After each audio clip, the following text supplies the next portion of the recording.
Welcome back to this week's podcast. I hope I don't get in trouble on YouTube for playing that song.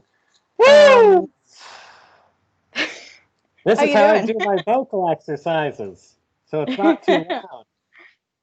Woo! Okay. All right, now I'm able to speak. That seems good. That seems like a good way to do that. Oh yeah, introductions. Oh yeah. Well, we are back again for another week of this week's podcast, which this week will be brought to you by letting Smokey the Bear down hard, and also End Times TikToks. This week's podcast is also brought to you by Air Quality and Snake Flags. I am your host, Madison. I'm your other host, Jesse James. I found out that I'm extremely sensitive to air quality. And that's a bummer, because it seems like that's probably going to be important to deal with in the near future. My roommate has been not very like bad allergies, but the allergies aren't hitting with the smoke. So very cavalier at times about well, just to open it up a little bit to cool it down, or leave a door open to do something. And this morning, opening the door and leaving it open to, I think, get laundry was enough to come under my door and wake me up and stop me from being able to breathe comfortably for a second. Yeah. And I've been sleeping with this next to my bed because there's usually a point where I wake up early and am some level of uncomfortable, whether it's stress or currently this shit. And putting this on and wearing it to go back to sleep for a while, which is interesting. And not something I really planned on doing, but it does help quite a bit. Well, that's good. I would be worried with those about if you were sleeping in it, getting enough oxygen. But yeah, hopefully. its filters let a fair amount of oxygen through, so it's not bad. Good. Plus, I've worn them for work for a while now, so this isn't the one that was fucked up with the glue, so this one's fine. That's good. You're not just sleeping and inhaling a bunch of glue particles all night. Yeah, and I do have an older one that has big removable filter pods and stuff, but that one I used for spray painting, and I don't have more pods, so it doesn't let as much air through. I think it's partially older than it should be for really proper usage. But it still is helpful. It's just I wouldn't put that one on at night if I wanted to be comfortable with my living in the morning, I guess. Yeah, that makes sense. So what's your air quality number lately? I don't know what the number is. I know that it is very smoky and hazy outside, and I was just telling you before we started recording that everything's canceled. Evan's classes are canceled. Events are canceled. I think the school district also is taking off the day. And this is all bad, right? This isn't a good thing. It's not because the air quality is too good. Yeah, I think safe to say. So, seems like also really bad timing, during a pandemic, to have people experiencing these, the stuff that happens to your body when you inhale a lot of smoke is probably not great combined with COVID. Yeah. I just went to another COVID wedding this right. Friday. which was interesting, much kind of similar to the first one. But yeah, coming back from that and then also all the smoke happening at the same time was pretty worrisome because I was like, is it COVID or is it smoke inhalation? Well, I have mixed news for you in a number of Uh-huh. ways. New addition to the podcast that I feel should show up on notes like this. Oh, yes. Okay. That's good. uh, I feel like that's a good slide whistle moment. I think so. Yeah. Yeah, I think it is. How was your COVID wedding that you went to in general? It was good in general. It was very, I mean, it was a pretty normal wedding. Like some scheduling mishaps occurred, Mm-hmm. and the bridesmaids, I was a bridesmaid, were kind of running around trying to get stuff together at the last minute. But you know, it all turned out fine. They're married now, so it worked. That We got sounds like a wedding yeah, to me. yeah, yeah. So that all went off without a hitch. The venue that it was at a orchard in Washington, Okay. which is Apple? really cool. I think they had a couple of different things going on. I think it was mostly apple, but I think they also had like pears and Okay. stuff like that. But uh, so it's like it's part of a group of farms called Green Bluff. Have you ever been to Green Bluff before or heard of it? I don't think so. It's kind of like it's kind of locally famous as like the fall thing to do is to go to Green Bluff and do like Okay. fall activities. So it's a cool area, but the farm that we were on has like um, kind of a country store thing, but it's it's mostly just full of like Pinterest mom knickknacks that you Mm-hmm. can buy and like cider, I guess. Hot And cider, I hope. what was that? Is the cider hot? I did not have any, but I would imagine you could get it either hot or cold. But I would imagine it's like their cider.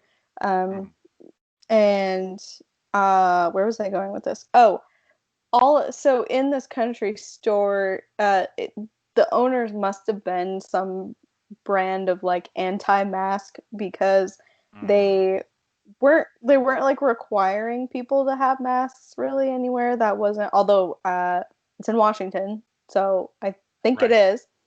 And Yeah, I know a lot of places are kind of pulling that shit, unfortunately. yeah, I mean it like just wear the damn mask. But I understand people in that area, like it's in an orchard and there's not that many people there, so I can Yeah. understand why people would have the inclination to be like, I don't need to do this, I'm out in the wild. um I think those half steps but into the wild are maybe the most dangerous COVID places at the moment of just like people don't give a they're shit like, at all.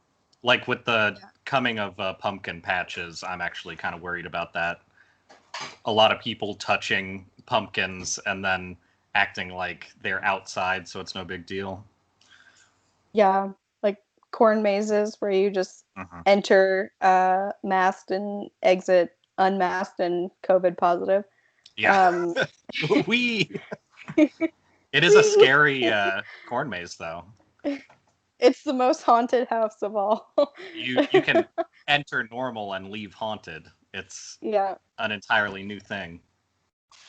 it's a new brand of haunted house.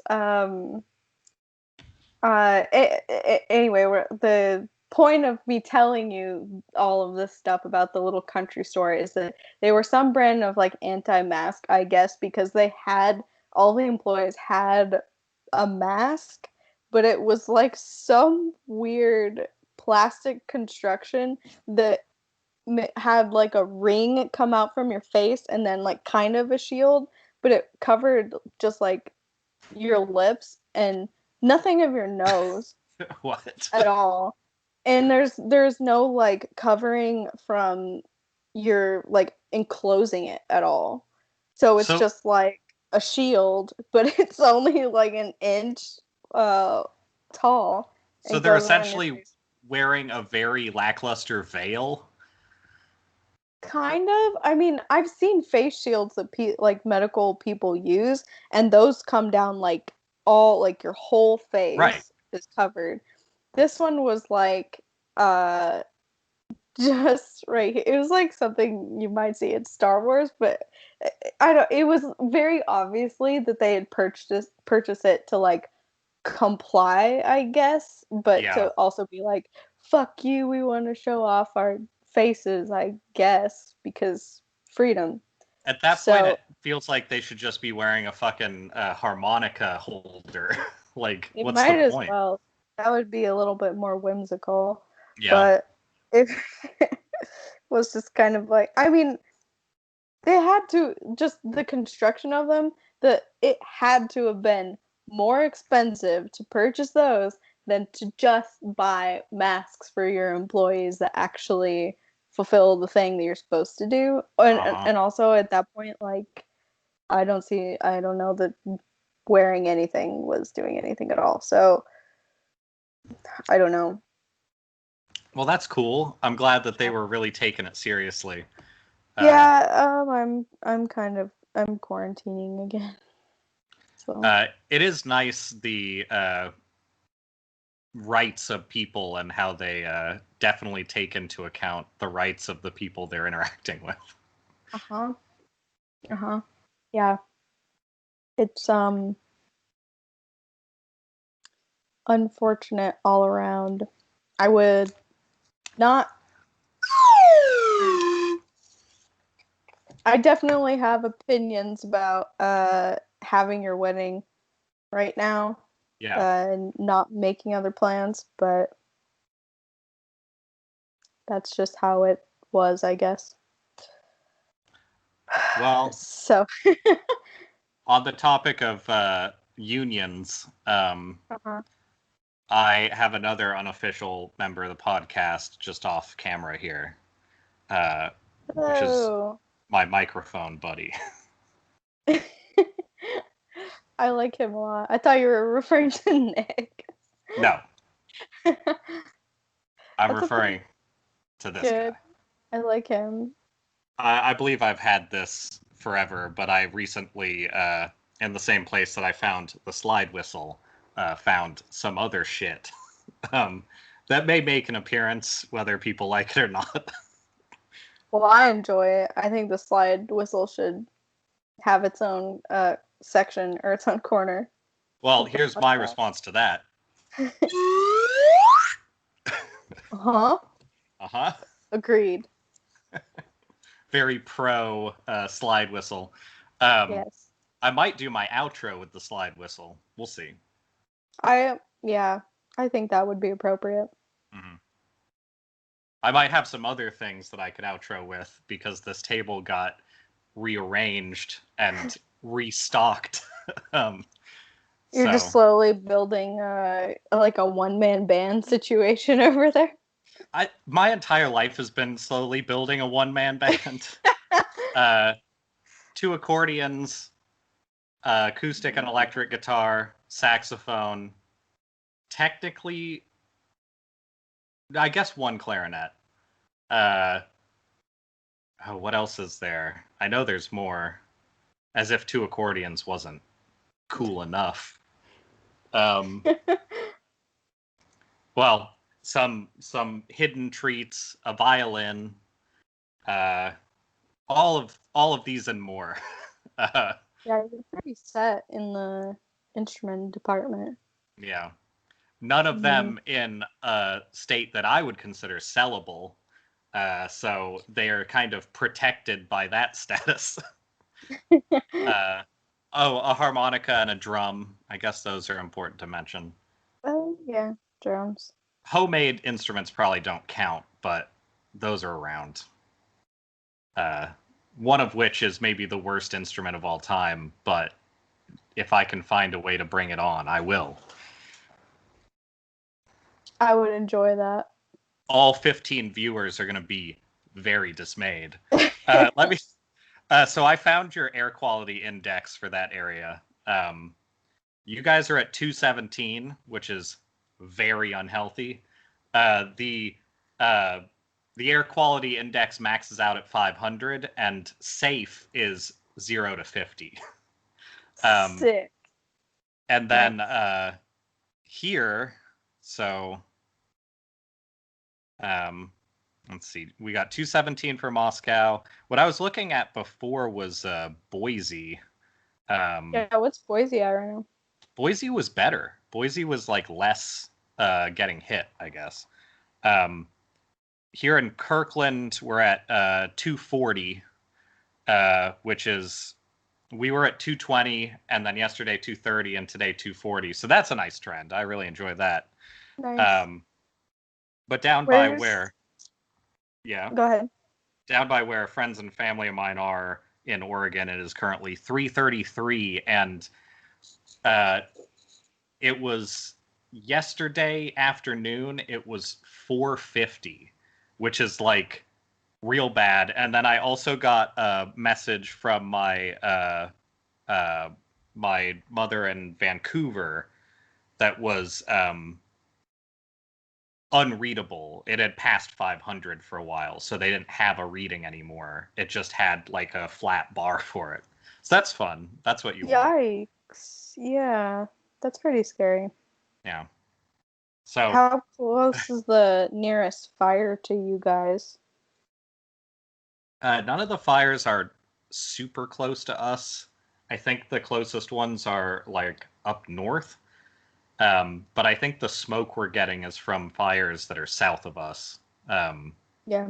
I think the Washington fires are a little bit more spread out than some of the others, but we did lose an entire town the other day. Malden burned down like all of it. So it's not going great here. It's just better than Oregon, because Oregon seems like it's just completely fucked with smoke at the moment. Oregon's having a rough go lately. Yeah. It could be better in general. I'm sure that breathing in tear gas for the last, what is it, like 120 days or some shit really improves the lung capacity for something like this too. I don't know if there's a like current best place to go to like send masks to Oregon, but if there is, that's probably a good idea. Particulate masks might be very useful. Yeah, I think that would be a good investment at this point. Yeah. Seeing as they're the forefront of anti-fascism at the moment. Did you by any chance catch the which one was this? I think Trump just did a couple of interviews. He did one with Ann Coulter, and then he did one with Janine Pirro. Oh yeah, like the best people. Yeah, I think the most recent one was with Janine Pirro. I don't know how to say her name. And he had a real winner of a line where she was asking about like the protests in Oregon, but of course they're calling them riots. And she was framing it in a way. She was like, what's going to happen if these mayors and city governments don't allow you to come in and quell the unrest or whatever? And he was like, I don't know, that's their prerogative, which doesn't make sense because they literally just did that. Like, he literally just pulled like a full Gestapo move in Portland without any permission from city governors or city officials. So that's not even an issue. Yeah, I don't get what that flippant response means. Yeah, I don't It know. being said, he's a dishonest fuckwit, but like I don't know how that works into everything else. Right. Well, her framing of the question was dishonest because she was the one saying that they were basically each city was dictating whether or not they would receive like aid from the government or whatever. Right. Which clearly isn't true because that's not what happened in Portland. Yeah. But he also had one real winner of a line where he said something along the lines of if this situation with the riots, whatever, if it doesn't like figure itself out real soon, we're gonna send in the yeah, we're gonna send in the I don't even know who he said he was gonna send in some form of military and put them down is the Yeah. phrase that he used. He likes using a lot of synonyms for death when he talks about what we should Mm-hmm. do about the riots. So Yeah, which is real fun coupled with the fact that right after that she was like, "So who are these people that are protesting and rioting? Who are they?" And he goes, first of all, he goes, "Dumb kids" was his response. That was his first response. So I guess it's the dumb kids who are getting put down. yeah, And I then thought they were against killing kids. I thought that was sort of you the know, whole counter narrative to whether or not black people are human beings. I mean, I guess once they're out of someone else's uterus, it doesn't really matter anymore. Yeah. But but he also said, oh, he said they're dumb kids and they're I don't know, very bad people like funded by dark forces that we cannot know, but we're investigating it now. But they're like such bad people that I can't even say right now on this interview, but you'll know soon because we're investigating it. And I I've seen I mean, I don't expect anything of Fox News. I've seen a couple of interviews with them where because he's starting to or a while ago was starting to also not like Fox News because Right. I guess they were good They enough. they weren't as impressed with his smarts test. Yeah. Yeah. I think it was the Chris Wallace interview is the only Yeah. one that he's ever really been pushed on. These That new and the ones. Axios. Yeah. Yeah. Those two. And even that was like very light Yeah. pushback. But I can't believe that I mean I can believe it's annoying that they're not pushing back on him saying shit that very obviously is meaning we should like kill them and also he's being more than usual it feels like very conspiratorial Yeah. on TV and they're really letting him get away with that too. Not saying that the Yeah. entire Republican Party isn't dealing in that also, but it's kind of weird that they're not It seems like doing his it. desperation for re-election is turning into embracing the QAnon shit. Yeah, But yeah. uh, I don't know. I was just talking about this yesterday. Um, my mom called me. Her birthday was September 11th, so happy birthday, mom! Happy birthday, America! But uh, um, I was talking to her, and the topic came up of how back in like 2011, 2012, when everybody started paying attention to the fact that the true crime stuff had really picked up, there were a lot of historians that came out and said, like, true crime picking up like this is something we haven't seen since the like Weimar Republic. Uh, and oh what we wow. should watch out for is that when true crime picks up, it's because of a mixture of things, but it includes uh, the populace no longer necessarily trusting that the policing elements are on their side, so they start Hmm. looking into that stuff. And then if it follows suit, as of like 2011, people who are feeling that but aren't interested in like regulating our lives and making things better, but want the easy answer, are going to get into conspiracies, which is what the Weimar Republic did while they were pushing Hitler to the top, which is one of those things of like, I don't like those illusions because that's pretty much like exactly what they said was going to happen then, and it's called QAnon here, but and other places, but mostly here, and that's exactly that shit. Like, people who want order want it easy and they want it to agree with them, so they just go for what it is that they can get.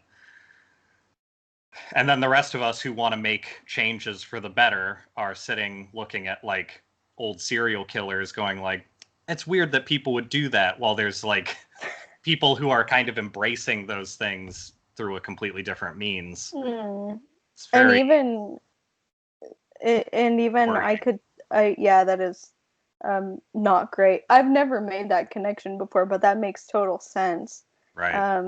And actually, now that you say that, I can totally get um, the like mental graduation through, oh, there's really bad people out there. The system's not really enforcing things the way I want to like vigilante shit where you get Yeah. people out there enforcing law and order, and that's how you get like 17-year-olds with assault rifles mowing down people. And Well, and you get like incredibly strange punk movements like standing outside dressed as a clown. Like, it's all sort of the same feelings.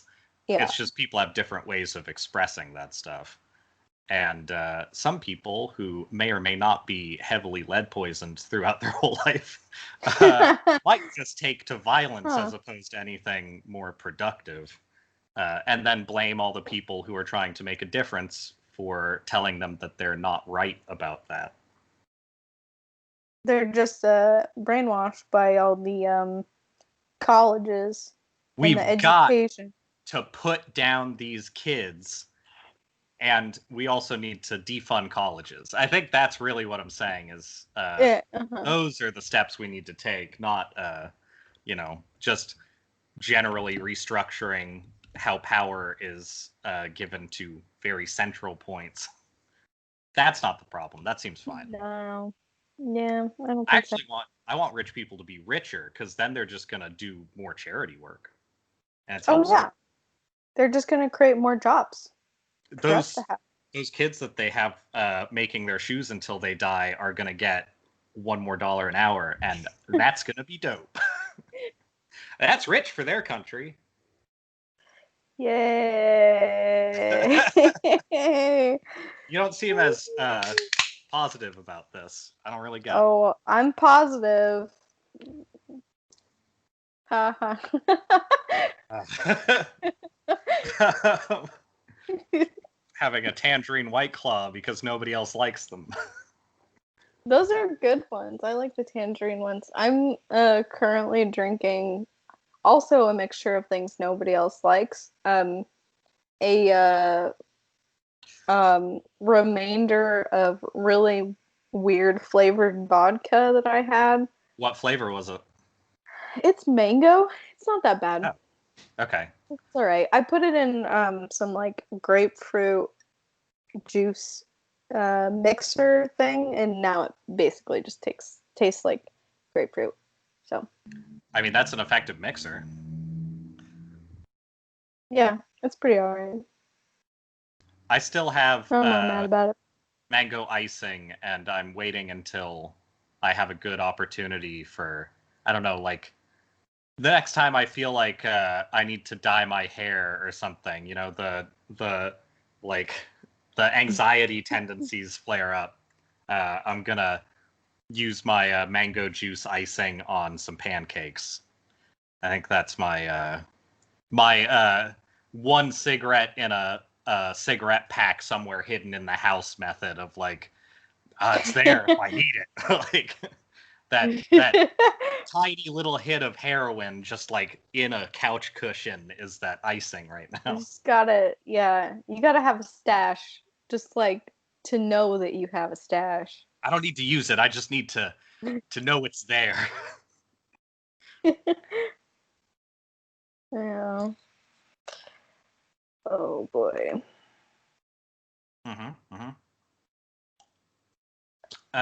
I do have a snack. It's more of a recommendation and an unpaid ad than anything. Mm. Uh, these are real good, though. I also strongly endorse those. I really like those. Those are really good crackers. It's a nice vintage. Yeah. Ooh. So I don't have snack food today because I just returned to the house. So I need to go grocery shopping. But tonight I want to make this dish that I'm about to send to you. Okay. That I've seen this making the rounds on multiple different social medias, and I really, really, really want to make this. And I accidentally just airdropped it to somebody Oh, downstairs. nice. Yo, Well, check this enjoy out. that. It's just You sliding into somebody's personal space. I am apparently. At least it's not something bad. It's just ramen. It's just a ramen dish. So you'll get that momentarily, but this dish is I've never seen someone do this, but it's someone made this by she bought like I don't know what the brand is, but it's like spicy ramen. Okay. She just cooks it in like a saute pan, so like a regular frying pan basically. Um so she makes the broth and then she adds the noodles and then she uses enoki. Is it enoki? Anaki? Mushrooms, those. Yeah. I don't know how to pronounce it, but it's either enoki or anaki. I think it's a gnocchi. Okay. Enoki mushrooms, which look so cool and so nice. And I really want to add them to this ramen. So she uses those and then she puts rice cakes in it and then she cooks a couple of eggs in it and then she Okay. tops all of that with cheese. Like a little bit of cheddar cheese, which Okay. sounds nasty, The but cheese watch part's this interesting. video. Yeah, like usually that's not something I would ever think would be good in ramen, but once you receive this video, watch it and tell me it doesn't look like the most satisfying bite of ramen you've ever seen. I mean, I was a little bit skeptical of the cheese foam for, uh, Oh, boba. yeah, but that That's so. skepticism is gone. Yes, it's good stuff. Okay, let's see. Has it arrived? Yes, but my phone is being not the fastest, so it will be a moment. So just so everyone knows, the enoki mushrooms are like really long and skinny, and they have a really small head, and they kind of look like they cook kind of like noodles Mm-hmm. almost. So that seems Yeah, like a really good like vegan alternate. Well, I mean you can make vegan noodles, but enoki mushrooms are in the pork ramen that I get, and they don't use it as liberally as this lady is, but they use it, and it's good. Also, they used them with like a edible moss, I think. ooh, In Hawaii, I had I had a like a Hawaiian ramen essentially that was like almost like what you imagine that also looks very good. I've watched this TikTok now. um, the bowl was like it was a soup, but it was like loosely collected uh, vegetable matter that felt mm, like moss slash like green sludge a little bit, but it was treated as the broth for like a ramen that had like incredibly tender, like Kahlua pork and stuff just all through it. So it was just this like I don't know. It was a very good, very like earthy food, and That sounds delicious. I would like to get chin deep in it again at some point. I've never seen it here though. That's like the one food I had in Hawaii that isn't something that's just clearly like done well there, but like just a thing that's there and probably like based on the way it was made and the place we were at, it's probably something that comes from either the Philippines or another like Pacific island, but it's real good. Um, Any kind of uh, pork, Kahlua pork situation. That sounds really good. Also, I love the idea of edible moss. yeah, It sounds very pleasant. moss in my head always just has the connotation of like cool and wet and comfortable. So Hmm. that's yeah. It felt a little like it was a mixture between that and like a seaweed, just in the eating of it. But it was real good, and really rich. Like it was even richer than a regular broth. Not as sweet, but like I don't know, substantive. That sounds good. Yeah. Um, well, now I'm hungry. I think this is the week that we start ordering food with people present, Hmm. because I think we have to. I, we I think record so. we record later, and provided people are out there doing that work, I would really like them to throw that work in my direction for a fee. Yes. So we are going to begin a segment where that will serve two purposes. It will be entertaining for us as we get Uh-huh. to talk through our food decisions, but also since we've started recording later, we need to do it earlier so that we actually get the food in time. I'm never going to hit my target weight unless we start doing a 7 o'clock order again. Oh, Uh, my phone charger keeps unplugging. Ah, okay. I've got a intended 7 o'clock time, but I'm waiting for roommate suggestions to direct what I end up ordering. So it's in the plan though. Okay. Now, all this ramen talk, I have ideas of I what bet. I'll be getting. But Just call them up and ask them how thick they can make it. is it thick? How thick is your ramen? Have you seen that photo of Trump? Like, I and you can like hear the photo. don't like that. I'm gonna find it and send it to you. But Okay. you're welcome. It's important for everyone to experience it. I'll find it and I'll post it on the Instagram because I think that's important for everyone to see. Can you add, even if it's just like the phone graphic app, just a little bit of like spittle where you think it should be? I feel like that's Yeah, I can do that. important. Yeah, that is. It's important that we're accurate on this podcast. We do our research. Cite our Speaking of sources.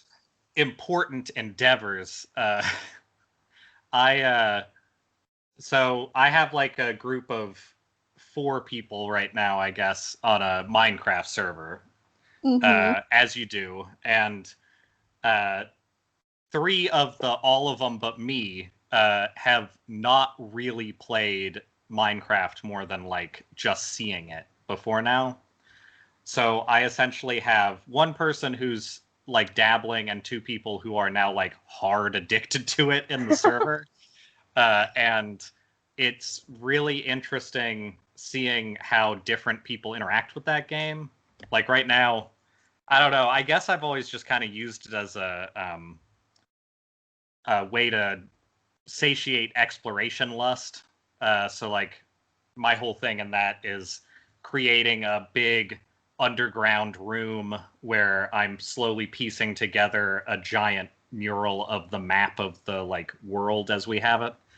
But one of them is just like doing some weird ass shit underground, and then another one of them started off by picking the tallest hill by where we started and building a giant skull and living in it. So there's a lot of business going on, and I took the time the other night, which is now apparently my new stress activity, of taking a screenshot of this giant map I'm making, taking it into, let's give a shout out to my free Photoshop alternative, Artweaver. Took it into Nice. Artweaver and then did a labeling of all of the areas that have been like named or discovered so far. So that's gone fully off the rails at this point, and I'm pretty excited. Somebody in there is building an aquarium with like 3 levels right now. So having people in there building weird shit that I never considered could be built is real interesting. Anyway, point is, I think one of the people might have the ability to stream, so that might be showing up somewhere at some point. If people want to see our dumbass, not all of it's in survival mode, if you know Minecraft, so it's a very like slow process of getting exploded by something and then finding ways to build it anyway. But that's my Minecraft update of shit I do when I need something to do. Oh, that sounds like fun. I will be joining the Minecraft server hopefully this weekend, when I have some time. I have been waiting for a couple of projects to get over and done with at work that have been eating up a lot of my time. But the funny thing about work is that it just doesn't end. So, I have a couple new projects. At least I'm excited about one of them. That's a plus. More than previous projects. So that is nice. But yeah, I'm excited and looking forward to adding some more junk to the server. I mean, it'll have a lot of stuff on there when you show up, but I'll forward you that map and you can see what kind of garbage you're in for. Other game news, though, trying to make sure I don't lose important shit around my computer, and it's harder than I expected. I believe Nick and Nick's boyfriend and a small group of related people are playing on an Among Us server, or they're playing games of Among Us, rather. You'll probably get some sort of alert from them in the future because they want to continue gathering people to do games occasionally. So. I think he texted me about it. I just texted him back a while ago, but okay. I wasn't sure where that was at, but I thought I'd let you know that might be coming.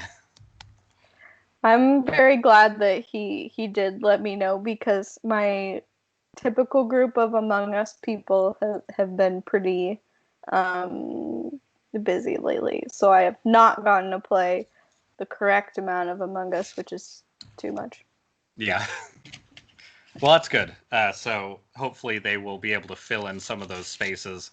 They're all LOL people, so I'm sure their playing will be extensive and and etc. It's a very easy game to play for about 6 hours because the rounds are so fast that you're just like, okay, another one, and then it's been a really long time. And yeah, it's pretty addicting. That's definitely, I don't know, that's what you want in that style of game, but they can eat up a lot of time. Yeah, for sure. Especially, since I've been not playing it, I've been filling the void by watching streamers play it, Yeah. which is very lame. But also, I'm like watching them play it and realizing that so many people are playing this that there is like actual uh game lingo for Oh, it and okay. I haven't everything. seen the lingo yet. I mean, I'm just kind of like all of it makes sense, I guess, but I'm really not good at like um knowing the maps and stuff because there Yeah. are certain rooms where you do have you played it before? I can't remember if you've I've played it. just watched people. Yeah, so you know that there are like certain rooms you go to and then you do some sort of activity. Right. Um but And I there are know some sometimes activities that you are have to like pretend to do shit. yeah. Yeah. Yeah. And it's yeah, it's funny because some of the streamers that I'm watching are like so into it and they like talk about it so seriously, almost like I don't know, professional League of Legends players talk about League. It's just funny to me. But Yeah, yeah. you don't want to make sure you're not feeding the imposters because that can go bad quickly. Yeah, the thing that I think I've noticed the most is that the people there are like two types of imposters. It's they're either you're the imposter and your immediate reaction is to just be like pretty quiet and really not say anything, Yeah, yeah, way too quiet. way too quiet, or you're the type of imposter that just immediately like um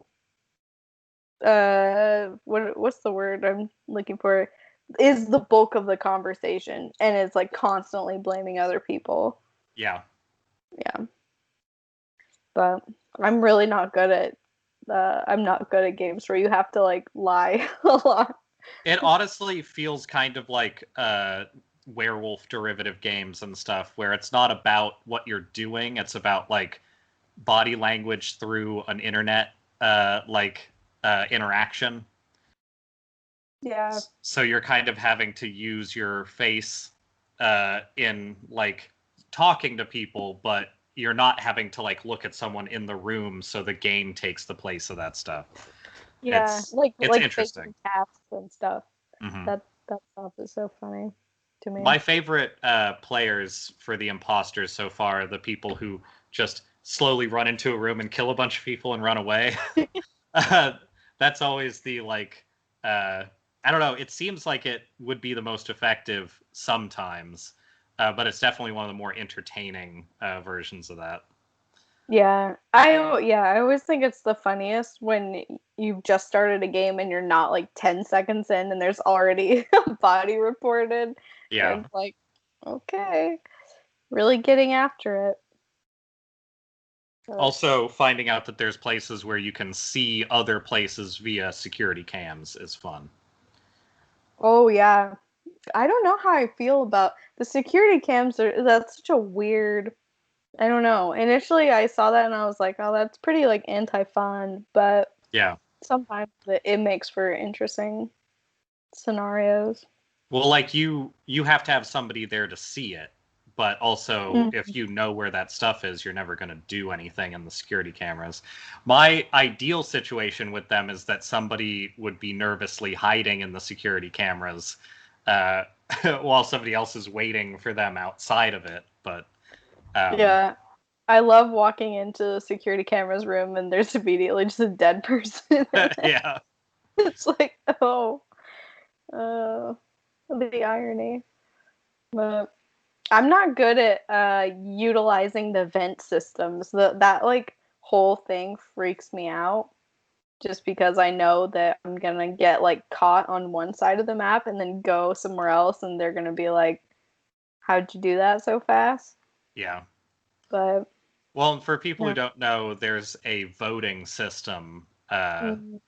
So like between would it be considered rounds, I guess? Uh, Yeah, it's pretty much rounds. while you're doing tasks and the imposters are trying to murder you without getting caught, um, after a set of tasks that everybody has, you all convene and vote on who you think the imposter is, or imposters. Just in case people don't know the mechanics of that. That's the win condition for the rest of the people, is to get you voted out before everybody's dead. Yeah. That is how you win. And then the rounds are, it's not really timed necessarily, but they're kind of designated by when someone either finds and reports a dead person on your team or calls a meeting. So. Okay. I saw somebody call a meeting. I didn't realize that was a thing until just the other day. Yeah, I didn't know that until kind of recently also. But some of the streamers that I watch are like playing it on such an advanced level that they know the cooldowns on certain things. So they'll be like, oh, we need to call a meeting so that this person, so that the imposter can't do something for the next like 30 seconds. And I'm like, that's advanced. Yeah, that's interesting. That seems potentially turning into like a bigger genre of stuff if people can identify some of those kinds of mechanics. That like 2 years down the line, maybe we'll have the AAA behind the back fully produced 3D version of this that's terrifying.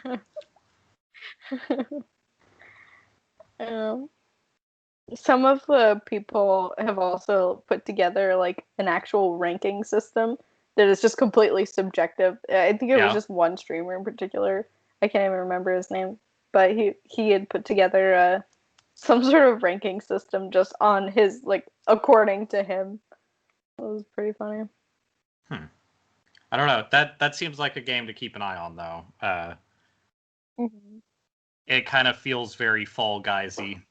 We said that last week, but something that you can jump into and not worry about the other shit right now, and worry more about, let's say, getting thrown over the edge of some weird contraption floating in the sky, or not getting killed by an alien. It's a good escapist route. It does make me think less about, say, now that we've had a bunch of millipedes come into the house. Yesterday we had a fucking centipede come into the house, and centipedes, they're big like pincer mouths, and they're things that look like tails, but they're actually legs. I don't like any of it. It's all garbage. No, that's bad. Yeah. I'm not a fan of that. I accidentally flipped it over while I was putting it outside, and it also could not get back over very easily, so I had to like roll it outside. All those legs, and it's still so useless. Yeah, why have giant weird legs in different parts if you can't even flip yourself over? Yeah, that's pretty. Seems like a bug, not a feature. Yeah, it is definitely a bug. And too fast, and too big, and the mouth is too much. Those Agreed. are my opinions. This tangerine White Claw is fine. It does have a vaguely vitamin taste to it, which I've noticed. I feel like a lot of orange things kind of taste like just vitamin, or maybe it's just that vitamin C is everything. All the supplements, vitamin C supplements, are like orange flavor.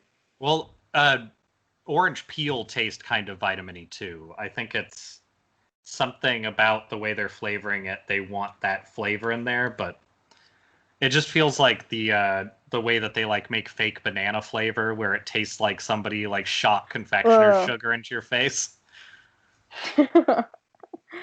Oh god, like the banana Laffy Taffies are the worst offender that I can think of. Those are just... Yeah, it does taste like banana. It tastes like I don't know. It tastes like it just makes your mouth smooth. That's all that I know. It makes your mouth smooth. That's not in a good way. Well, speaking of making your mouth smooth, oh, I can transition to that. uh, I'll update on my art corner. Uh, hold on a second. Whoa, fancy. I'll do an update on the art from last week. So last week I was going to make clay out of conditioner and cornstarch. What I didn't anticipate is that the even mix that I started with would be much harder for the cornstarch to like take hold of. So like even when I got a smooth mixture, it was still like pretty. It was like a peak on a meringue. It wasn't clay. Oh, interesting. It was thick like clay. So when I would like pull up a peak of it, it was still like a light clay. It would like hold up, but it would slowly like like join the rest of the pile. So I ended up having to make it more of a like 2/3 and a third mixture with the cornstarch. And what I ended up with, still not the perfect proportions. You can see the texture of it is like Ooh. it's pretty good. I did just lightly dust my keyboard. Um, get that COVID on the keyboard instead of that dust. And the initially I was a little worried about it because it was I made a shape like a basic shape to test it, and it drooped a little bit. So I ended up letting it stiffen for a while, and I propped parts of it up, and then you can see I propped parts of it up with this dice, which I'll have to clean off in the future. And the back that I just showed you, I'll paint over because now the rest of it's dry, and the paint really seals it up. Like it seems fine now, but prior to having a plastic coating, essentially, it dries, but it doesn't.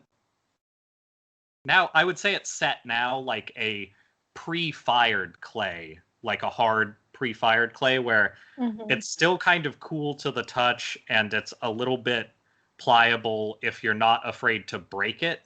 But the parts that I painted feel completely solid and have not split or anything. So I think it actually works really well. But I will show off my Ooh. this. It's also got this creepy texture. I did a layer of gray and then came in and dry brushed black over it.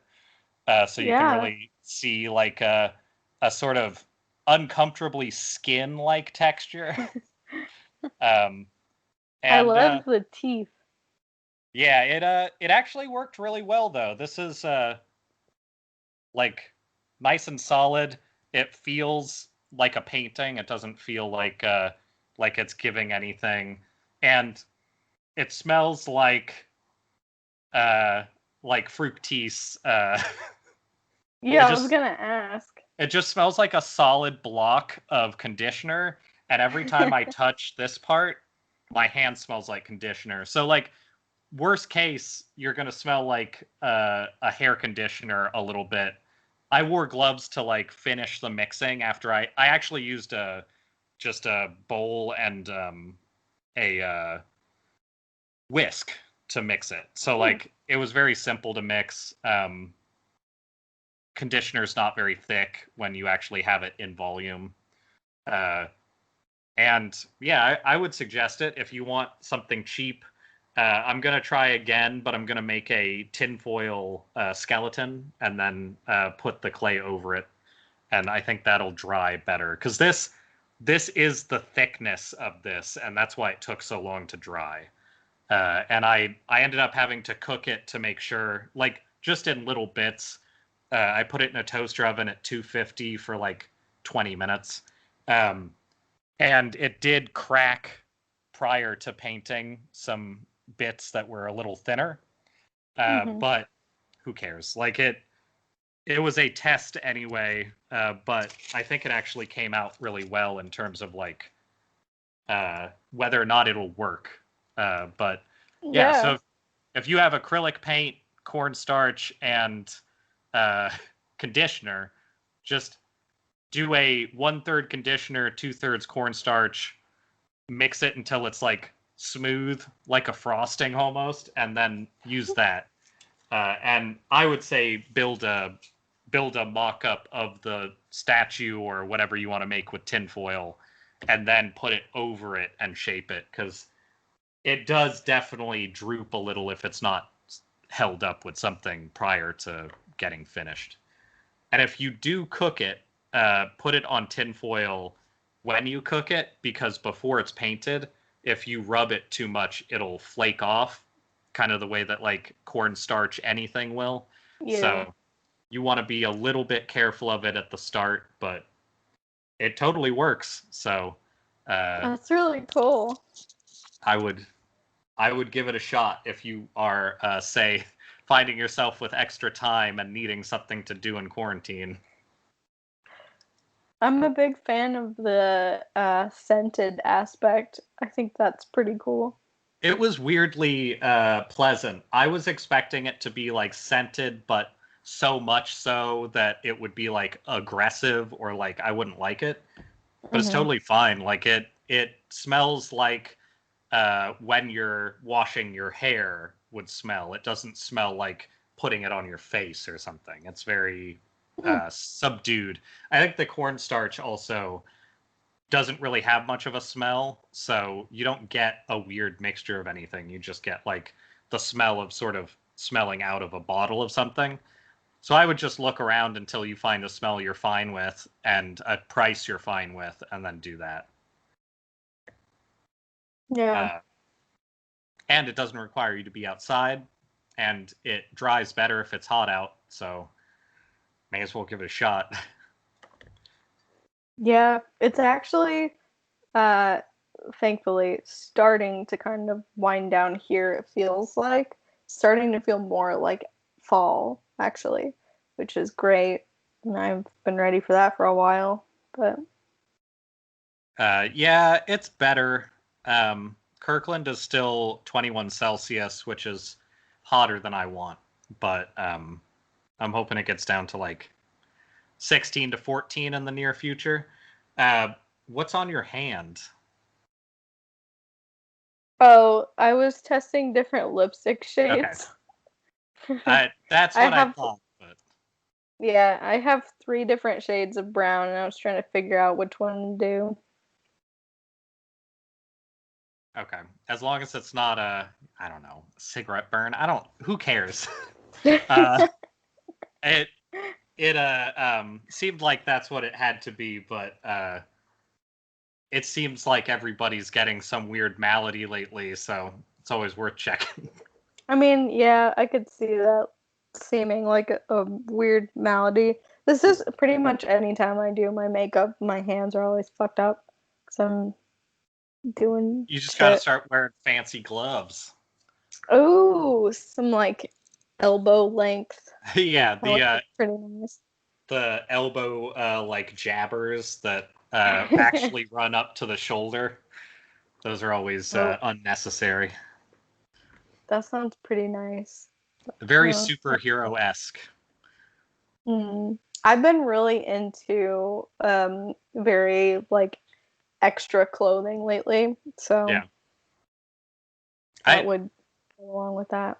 Clothing that is extra is, I think, the only clothing that's worthwhile most of the time. Uh, Yeah, I typically have had a pretty boring, if not just normal, I think, sense of style, but I'm starting to feel, and I think most of the time I dress like that, but like I just purchased a dress that's basically a giant baby doll dress and it makes you look like a giant doll, Wait, was which this your Was this your post dress of doom Yes. scrolling? Okay. Yeah. Yeah, no, that's a Yeah. good outfit. I feel like you need something to go with it, but I have no idea what. Yeah, I thought Something that about it. too, but I was like, there needs to be something else with this, but I couldn't, I don't know. I tried the hat with it and I didn't really like it with the hat. That didn't feel right, but I wasn't sure. So I'll take any future suggestions. Maybe I'll post a photo of it when I post for this week, but so I can get people's ideas. But like it in that post, which actually was one of my topics, I in that post that I did, the sleeves don't look as insane as they are in real life, Okay. but they are so big. They're like my shoulders are like this when I actually wear it, which That's I very kind of good. like. But um, yeah, it's funny because it's totally the opposite of everything I've ever previously liked. Yeah. Like growing up, I was very, I guess, tomboy. I would say I'm only saying that actually because at this wedding of a family friend, her dad came up to me um, and said that I looked nice and that it was the first time he had ever seen me in a dress because normally I dress like a tomboy, Huh. which was I was like, okay. I don't know how Uh, I would take that. I yeah, I also wasn't really sure how to take that, but I guess that's not incorrect. But I just historically have not liked dresses at all. I don't like frilly things like a lace, not my thing, or like ruffles. I hate it. But lately, I'm like, give me all the lace and the ruffles and the gigantic poofy shoulders. There's So something about existential dread that really releases you from your style hangups. yeah, uh, I've yeah, noticed that too for me though. Like, I like to experiment with style, but usually it's like in private. Like, I will wear, say, a very puffy like fur shirt looking thing, or mix certain makeup with certain like very awkward looking clothing because I'm less stylish and more visually aggressive with that kind of stuff, I guess. But I like that. now that we're in like I don't know, it feels like in maybe one of the only good things to come from all of this garbage is that on the other side of the immediate threat, I don't think people are going to be very threatened by some of the stuff they were threatened by anymore. Because, like, how can you be? The idea of like walking outside and immediately getting like fatally ill, if that's not there, and if there aren't people waiting outside with guns to kill you because of who you are, if we get to the other side of that, it's definitely like, who gives a shit? Like, Yeah. no. Yep. I mean, otherwise it's the There. handmaid, I guess. I mean, either way, we're getting some pretty interesting fashion choices, I guess. I guess, yeah. I guess. But yeah, I'm pretty much there. I'm yeah. I think part of the angst to wear something super ridiculous is also the fact that I'm not really like going out and doing things other than like the weddings, I guess, that I've been to, Yeah. where my dress code is relatively predetermined. So it's kind of fun I've to been play trying dress to up. set up a trip to the zoo, but uh, now it is smoky as shit, so I kind of have to wait Mm. and hope all the animals don't mind it, and then try going afterwards. Because they are That would be open, fun. but they're also like limited capacity, mask required, like a bunch of shit like that, which I That sounds perfect. If I can walk around a zoo for a day and everybody else has to like stay away from me, that actually sounds like the exact thing I want to do right now. That would be really nice. Yeah, that's kind of like what my thought process was with the like Green Bluff and the orchards and everything, is that in like you think it'll be really nice and everyone will be pretty spread out. Yeah. Um they might be able to actually accomplish this at the zoo, but at least out there it was mm, not as much. Thankfully, the zoo is like in the city limits, so they probably are keeping an eye on it a little more like restrictions wise, as opposed to like if somebody tells, which is how it feels when it's out somewhere that's Yeah. not near people. Uh, No like half mask situations. I'm very glad that I do not live in Snohomish because I feel like that's the perfect place for people to be complete assholes about this stuff. Yeah, Snohomish gives me very Coeur d'Alene vibes when I am there. Yes, So, Snohomish. I think you could probably make a case for it being the Coeur d'Alene of Washington. It is extremely right wing, pretends like it's being accosted by a liberal scourge at all times. Uh, I have seen two stores in the last decade selling large collections of Little Black Sambo figurines. It's a I've seen town. that too. Yeah, I saw that It's a too. town that I walked through one evening where there was a black comedian in the comedy bar that's like probably still there because I doubt anything closed in Snohomish.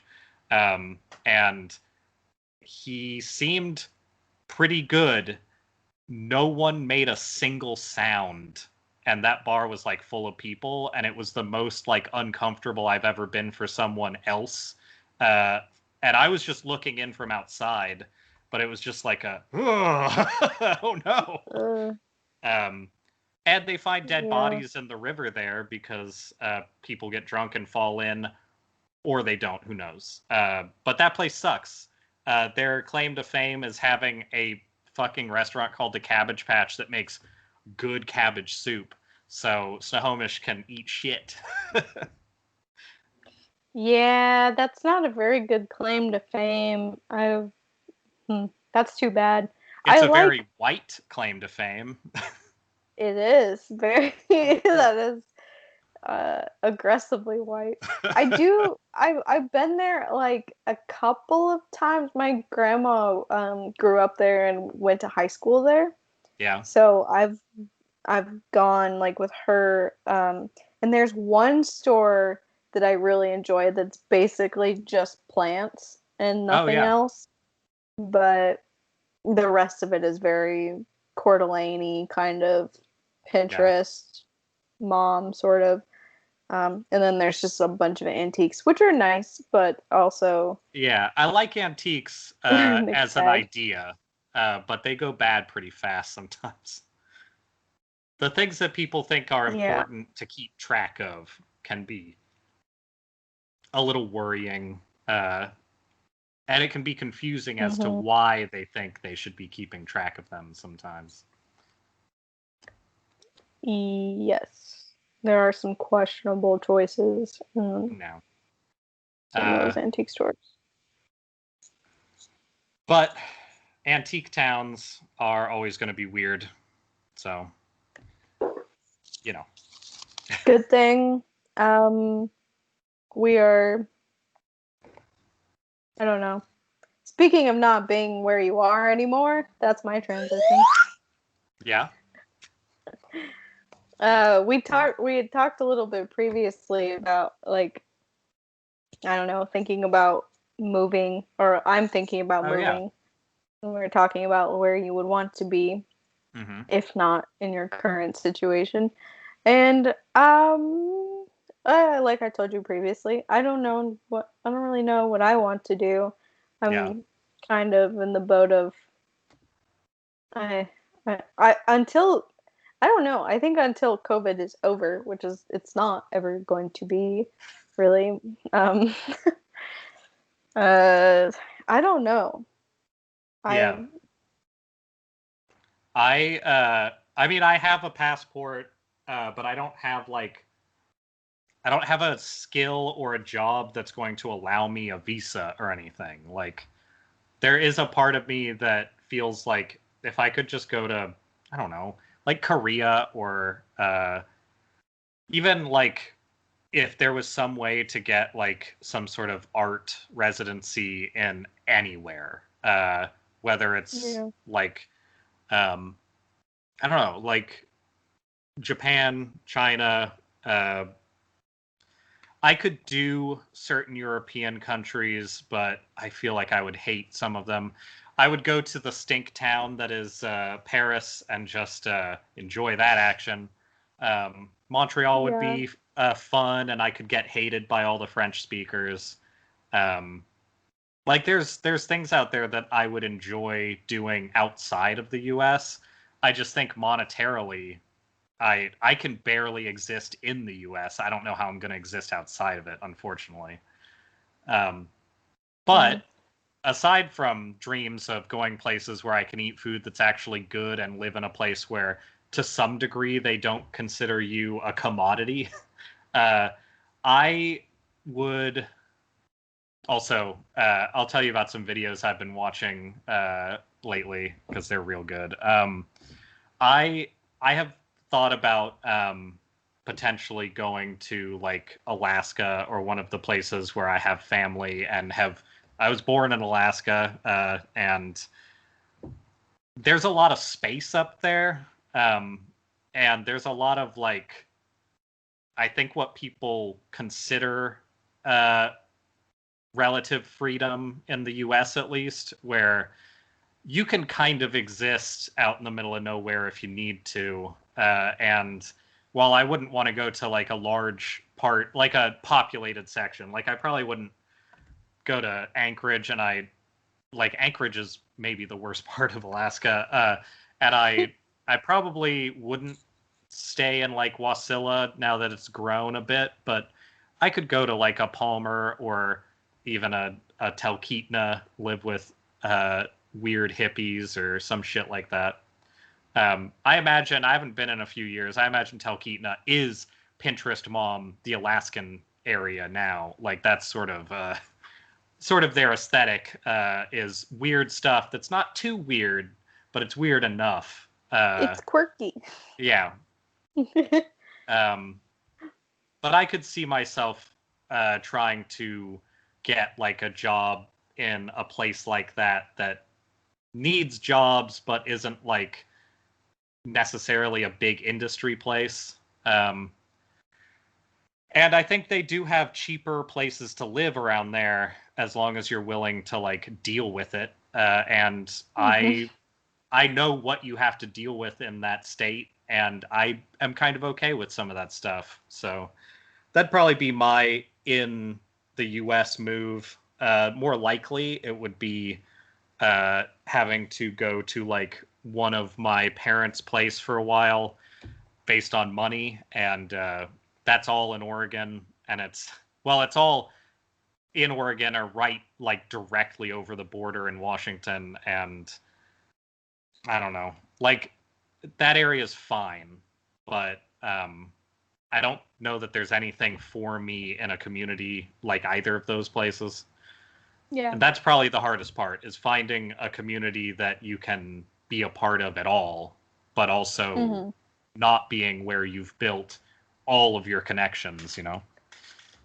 Yeah, that's kind of my trouble right now is that I don't um I guess I have a pretty small circle of friends, so I can't think of many places other than like two places that I can move where I would be moving in the direction of anyone that I know.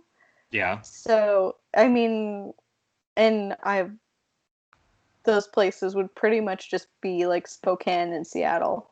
Um, so no, I'm not really against moving to Seattle or living in that area again, although I am Don't kind go of to just don't go to Spokane. yeah, I don't. I'm not I'm not excited about that idea. Spokane is nice to visit occasionally, but I don't think I would want to live there. Spokane is a small, somewhat artsy, liberal-ish town in the area that it's in. Yeah. I do appreciate Spokane, but there's a lot of like weird shit and health concerns even in that area that I'm just not super down with, unfortunately. Yeah. There's some cool parts to it for sure that are fun to visit in or vacation in, but I don't think it's a long-term solution for me. But I don't know. Yeah. Other than that, I'm like not feeling drawn toward any particular place. Evan and I did take a really dumb personality, like where should you move quiz last night because Oh that's yeah. where I'm at. Is it Um, worldwide or US wide? it was just US wide. Okay. You should send me that because I'll see what it says about mine. Okay, I'll send it to you. I got Evan got Boston, Massachusetts, Okay. which actually would be kind of cool. Like one thing that I've been thinking about is that I haven't ever spent really any time on the East Coast, so I wouldn't be opposed to trying And that out. it would still accomplish leaving that whole town in your rear view, which is important. Yeah, exactly. That's the main object. Um, Plus, I anywhere with like a coast, I will go 'cause Yeah. seafood. So Yes. that sounds cool to me. But also, I took it and I got San Francisco, Okay. which is like, yeah, okay, I mean, I Sam, could. it's one Uh, of the few places that has moved to make face scan illegal. So there's that. Uh, that's cool. I like that. but you would probably be I'm living in a room for what you pay to live where you are now. yeah. That's And you'd kind probably have of. to do your laundry like 3 blocks from your house, which is always Mhm. fun. Yeah, and it's kind of on fire right now. I mean, yeah, there's that too. That also. I mean, I do really like San Francisco, and I would probably like it a lot, but it seems not very financially doable unless Evan gets some like stupid tech money job for some reason, I think which I don't know, who knows. I think that Evan's chances of being financially solvent for moving are at least good because it seems like his work style and work choices are usually in that direction. That's my Yeah. problem, honestly, is that I have the opposite issues of like, yeah, I can make like designer goods for people and I'll get underpaid and get like zero actual usable experience for anybody who's not looking for that exact thing. So, I mean, I got this job by showing that I could make very small sculptures. Like, that's going to be useful for anything. Uh, the like 8 jobs that I've had don't work together at all. um, Uh, I'm apparently going to get talked to instead of message, so give me a moment, and I'll be back in a sec. Sorry. okay, You should probably play some good music. I'll play some good tunes. Okay. This is gonna sound stupid.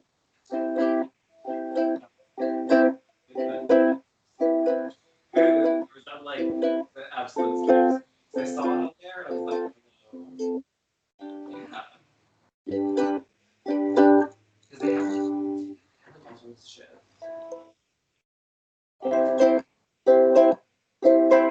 Yes.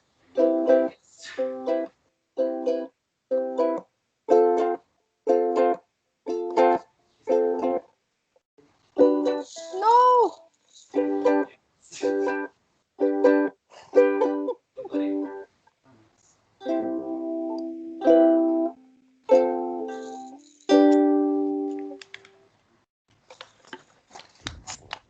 very good dancing.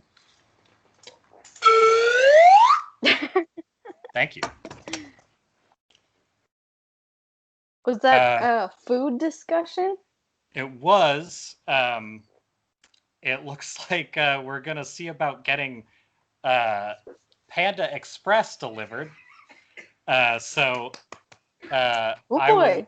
will look in to see what their I imagine very trashy online menu is. 30 to 40 minutes. Well, trashy, but I definitely have some opinions for you that you may take or leave. Okay, I will take all of your opinions on this food. Evan really likes Panda Express, so I've had my share of the panda. Uh-huh. And Huh? I gotta say, very disappointing fried rice. uh-huh. Not a fan of that. There are some menu items that I can fully get behind. I really do like the honey walnut shrimp, although that is a premium item. Um, Well, I mean, I mm, I could use your suggestions, so I would like to hear all about your opinions of Panda okay. Express. Well, there are a many of them. Good. I think my like god tier items from Panda Express, probably the shrimp, the honey walnut shrimp. Okay. Um, the I think it's just like green string bean chicken is good. Their green beans are like crunchy, which I really like. Oh, okay. Those are pretty good. What else do I usually get? Oh, important factoid for you to know, especially if you're ordering online. You Yes. may, and I always do this because I love garbage. You can swap out one of your entrees for two crab rangoons. They don't Oh, tell you that you can do that, but you can. okay. It Well, allows it. I So will note that down. that's my typical order from them is that I'll do fried rice, chow mein, because it's not good fried rice, but I'll still eat it anyway because I like That's rice. fried rice is the true pizza, if we're being honest. Yeah, I think you're right about that. And then I'll do like one vegetable, um, and then like one meat. Yeah. And Yeah. sometimes that ends up being bean chicken and walnut shrimp. Yep. The string, yeah, I guess I don't. I guess all of the vegetable options that I'm thinking of are actually entrees with meat in them, but I'm thinking of them as vegetables because they're included. because um, because we're living in the US and we nasty. yes. There's another item that I can't. Hmm. I'm gonna pull up the menu real quick so we can discuss this in all its accuracy. Yeah. There's something else that I enjoy, but I can't remember what it is. Load. Load. It's important. Actually, I need to keep it down when I'm talking about Pan Express, or else that might also be what I'm end up having for There dinner. is some implicit danger in what we're doing. I understand. mm, okay. Okay, string bean chicken breast. I usually get that. Kung Pao chicken is also pretty good. Oh yeah? What is that exactly? That is, it's like a spicy one, but it has a mixture of zucchini, red pepper, and peanuts in a Okay. sauce. Um, Actually, I think above that, I would put the black pepper chicken because I really like pepper flavors. I'm a big fan of that for fish. Pepper Mm, fish I really like. yeah, I do like pepper fish. So the black pepper chicken is all right. if you like that. It comes with like chicken and then celery and onion. Okay. The Beijing beef is also pretty good. That's just beef, like breaded beef and onions and red peppers. It is beef that tastes like it was candied. So Huh.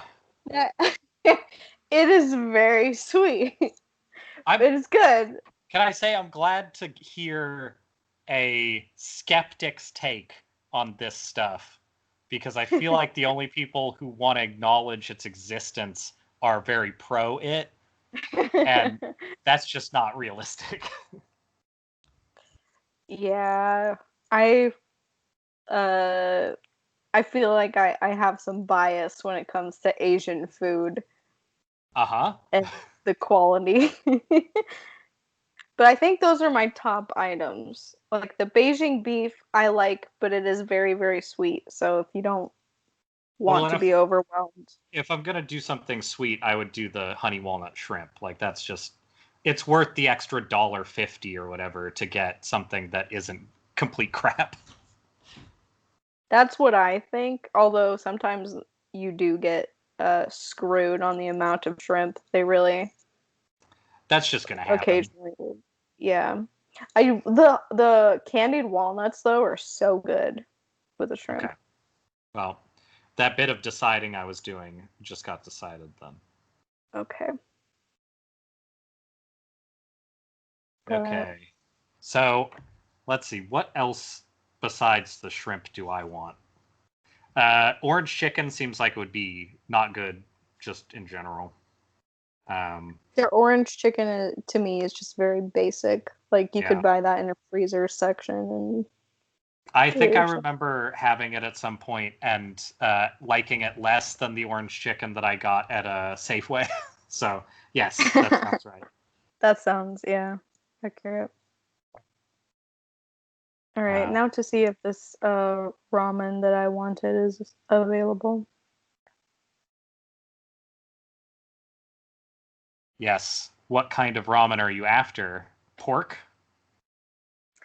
Perhaps it depends. I'm kind of if the ramen place is even still on here, I'm kind of thinking of just recreating that ramen that I have been wanting to make.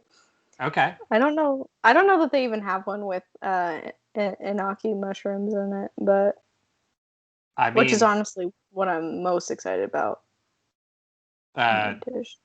a lot of places will do the mushrooms as an add-in as well, so I bet you'll Mm. find it. Wow, their ramen got more expensive, I think. Yeah, I wouldn't be surprised if that starts happening more. Um, it's a little bit fucky out there. Yeah, uh, like by a lot. Wow. huh. Are are they newer? Is that one of the newer spots? Um, new to this app, but not new to the area. Okay. So, but I don't know. Maybe they. I don't remember their portions being gigantic, but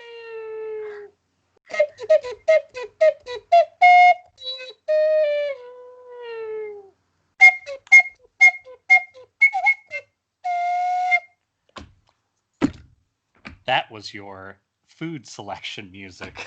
my my food swiping background noise. I like it. So one of the things that I wanted to talk about has nothing to do with food, uh, but I think it goes well with building up some anger so that you're real hungry when your food comes Mm. in. And I would say um, it's one of the most like one-sided stories I've seen about something that I didn't think there would be a story about at all. And um, the so I live in Kirkland. People who watch this probably know that. And Kirkland has like two major areas in it. But I live in the spot that's like kind of by they call it a marina. It's just some like rickety ass docks, and uh, they have like a place that sells ice cream and hot dogs that's sometimes open, so people feel like it's family oriented.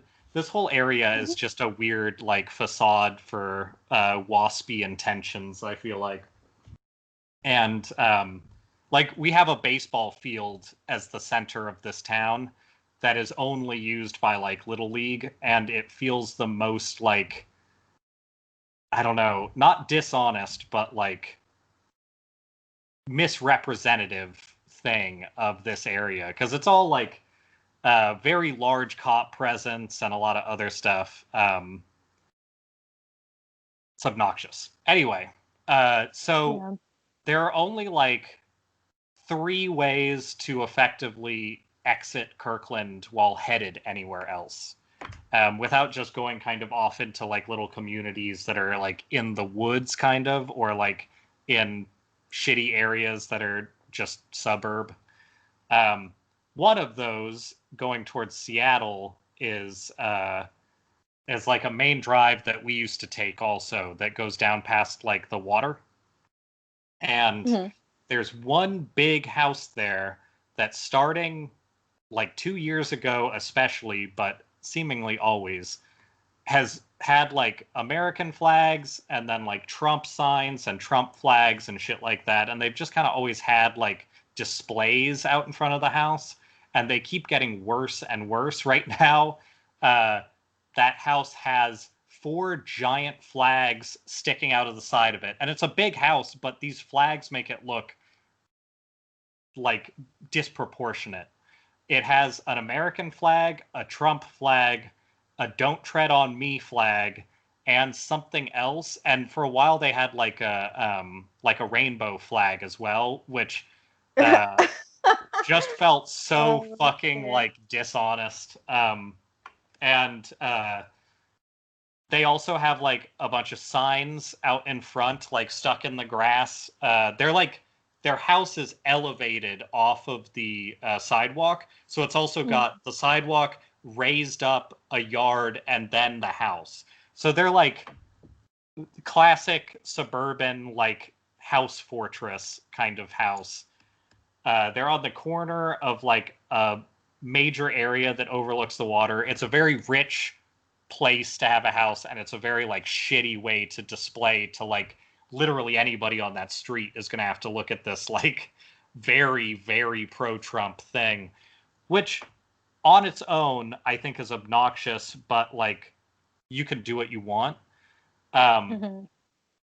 but yesterday on the way to work, they had two big vans out front, and Nick pointed out that they both had like QAnon stuff on them. So they had these big, like, I don't know if they're their vans, but it's this odd feeling of like, it makes tons of sense that it's there, but it's really dismaying that it's there, especially Yeah. because we've been getting like a lot of COVID denial stuff posted around this extremely small town. Again, like I've said it before, but it's like 4 square blocks of space is this whole area. There's a lot of Mhm. suburb with like houses, but the town, the like commercial area is 4 blocks, and that's it. There's barely anything here. So having like uh, just postings all over of like COVID denial and things like that really is seen by a lot of people. Yeah. And so I've done my fair share of like tearing that stuff down when it's like just straight up COVID denial. Also, for real, they tacked their signs into trees. They went around and they used thumbtacks, and like it's the weirdest. I don't know what the fuck they're doing, but it does make me kind of feel like something like a big house full of garbage like that is doing it, because like who's out of touch enough to walk around and like thumbtack things to all of the The local trees. trees. Oh my Um, god. so I briefly felt like, well, I all I want to do is vandalize that house. And like, of course, like not really, that's the exact place where you can put up signs in a town like this and like more or less go unnoticed. But private residences, besides being dicier, are also like all those fucking people have cameras. Like, you can't look at a house and assume they don't have a Nest camera. That's just stupid. And so I look up, like, does anybody else get pissed off about this house? And what I found was very early in the listing, on just like a Google search, they pop up on local news, Cairo 7 for Seattle. There is a story from late August that is just about that house. And it starts off with a supporter of President Donald Trump says his prominent display of admiration for the president has made his East Side home a target. Mm-hmm. Yeah. Then this is also written very shittily. The next paragraph is just the phrase, "and he has had enough." Oh, okay. So I'm gonna say who this guy is because first off, who cares? Also, it's in the news, so that's sort of, Clearly, it seems like it doesn't have a yeah. problem with it. So, according to Jed Darland, the signs and pandemic party he held Sunday represent the freedom of this country to proudly express one's personal beliefs. So they're also having pandemic parties, I guess, which is just needlessly shitty. Yeah.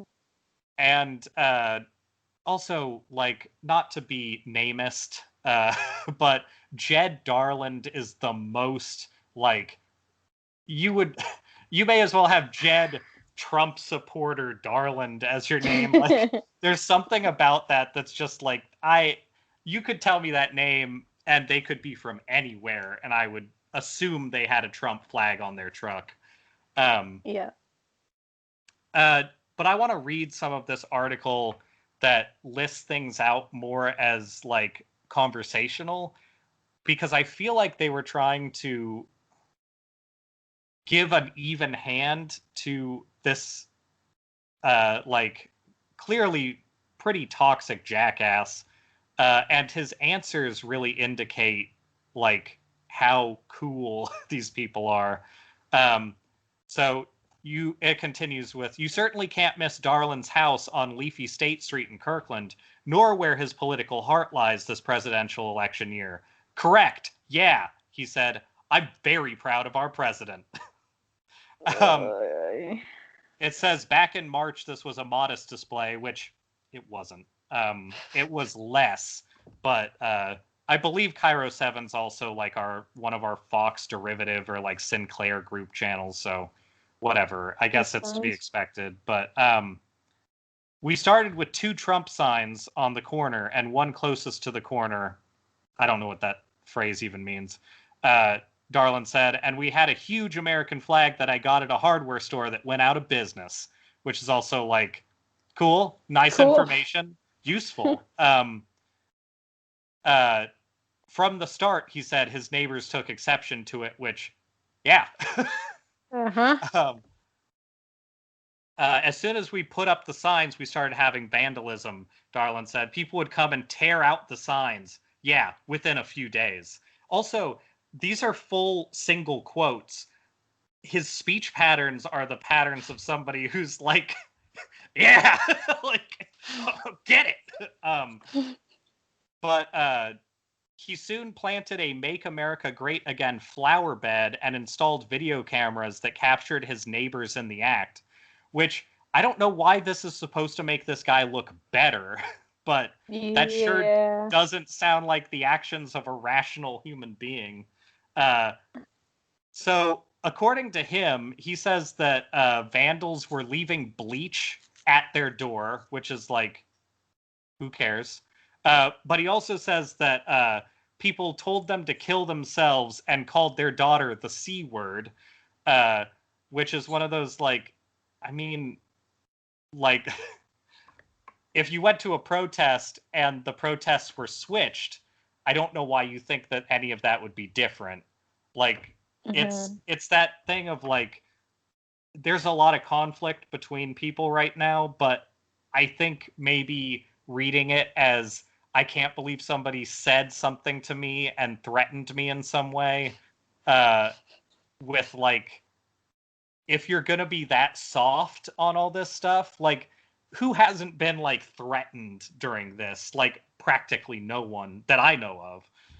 Having having people not threaten you necessarily, but tell you like you should kill yourself is like step one of being on the internet. Like, these people are fucking infuriating. And it continues with, none of it surprises Jeff Denton, a Trump supporter from Sammamish who happened to stop by.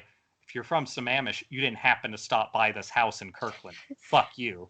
Oh no, Denton said, because it's happening everywhere. If you don't believe what the mob believes, you get vandalized. Again, the vandalism like aspect of this, where it's like they left bleach at our house.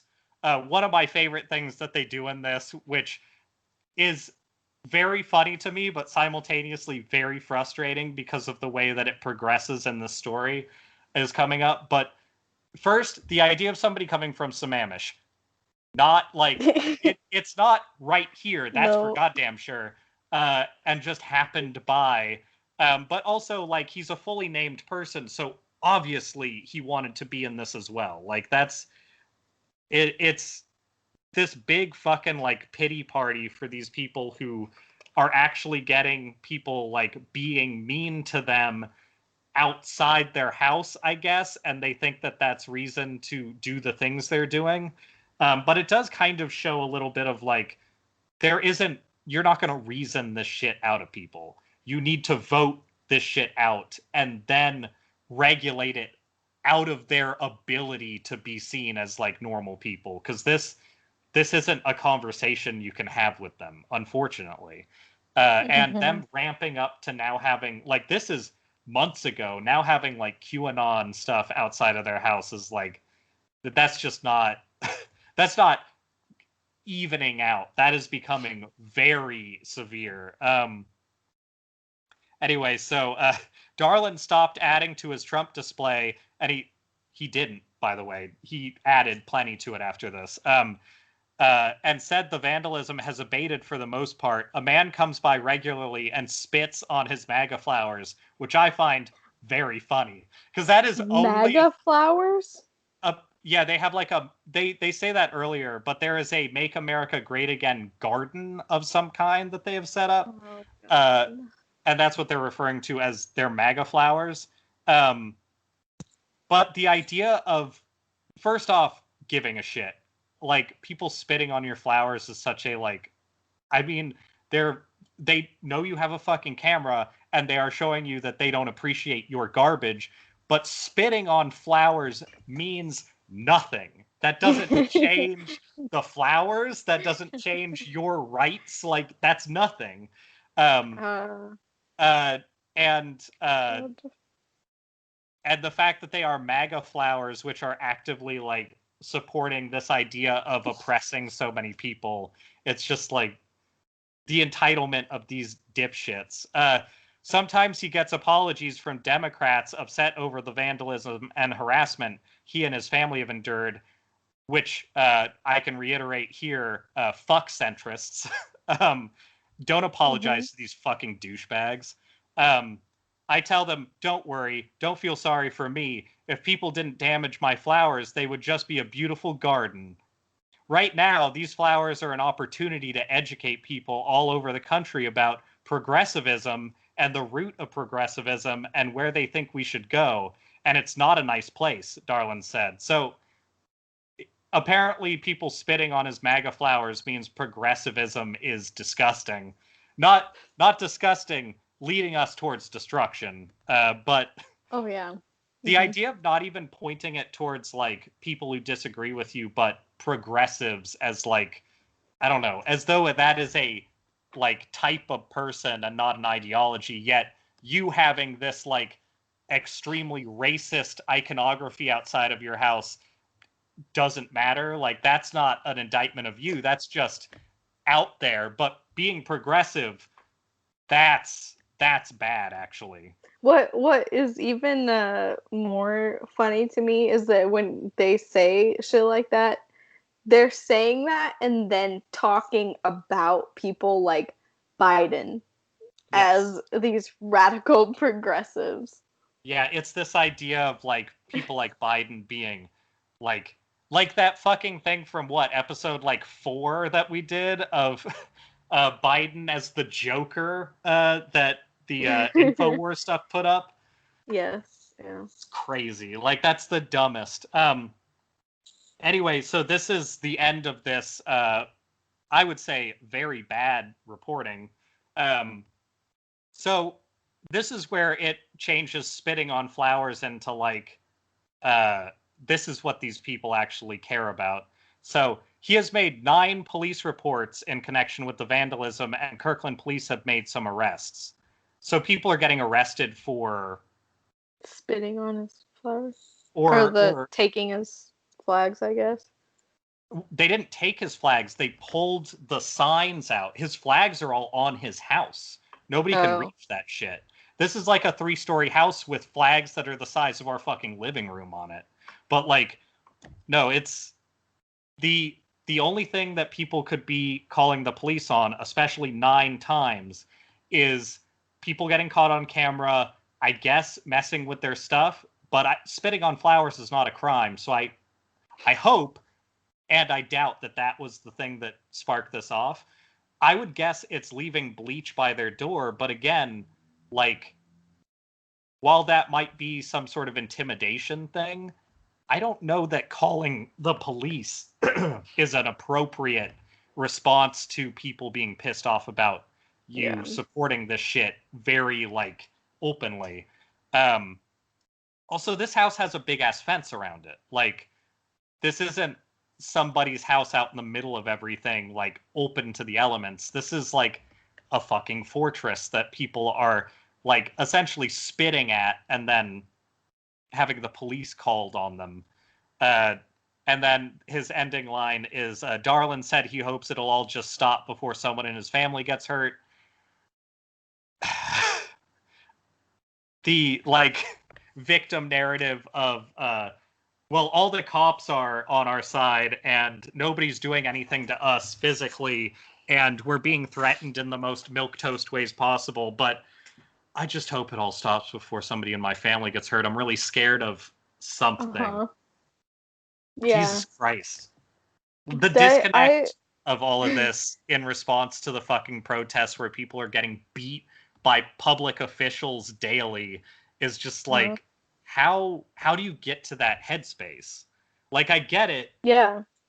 You hear about riots and you see people getting harassed at their homes and you think, well, that's bad stuff. But you don't think about, I imagine, as a centrist wouldn't, you don't think about the fact that this is not in response to nothing. Like, if somebody, like, say, that woman by Portland wearing a fucking Nazi armband is standing outside trying to, like, show people that it's fine to do it, there should be pushback. That's not okay. Like, you can't just go Mhm. out there and start acting like, well, we should kill all of you because it's okay to do it. You shouldn't expect it to be like, okay, and then just leave. Like, that's not okay either. Anyway, that's my local assholes that I found out about yesterday.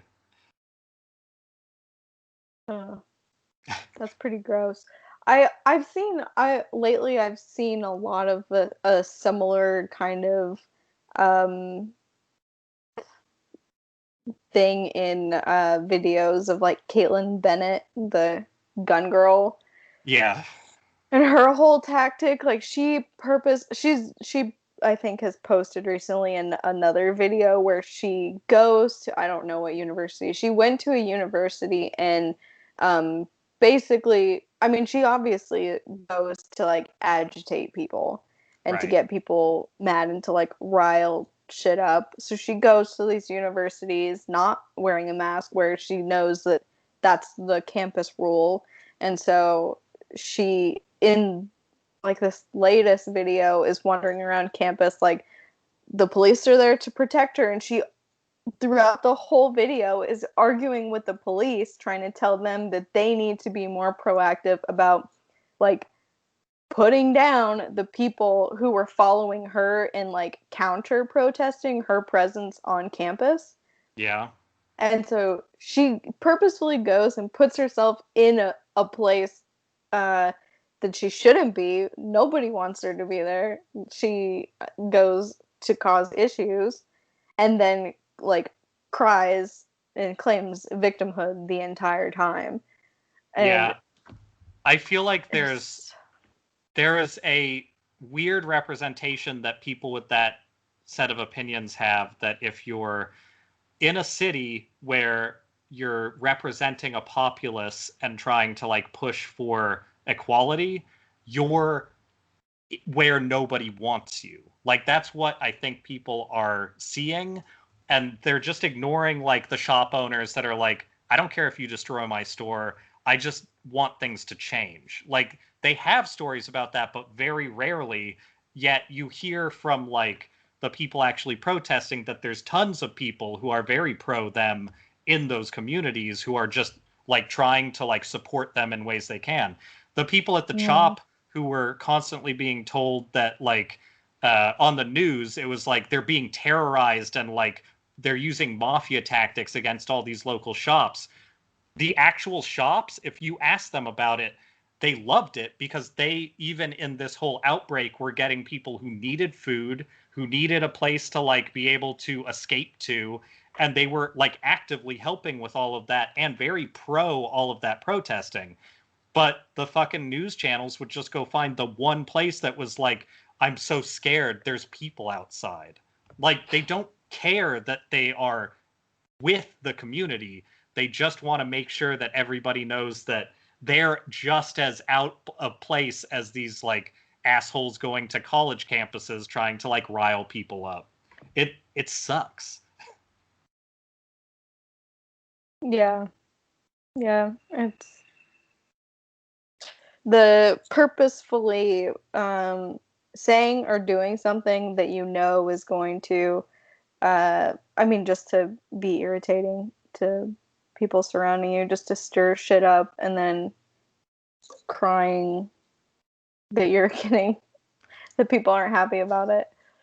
Like, I feel threatened because, you know, people don't like that I'm supporting their uh what what's the wording, being dealt with, yeah, I being mean, put down. I That's what every it time was. I see videos of like people like Caitlyn Bennett and this asshole in Seattle like complaining about, oh, my people are spitting on my flowers, they're making my life hard, I can't go on campus without being counter protested. Like, good. Yeah, That's how that's supposed to work. You should be scared to be an asshole and be racist in public. That's how this is supposed to be.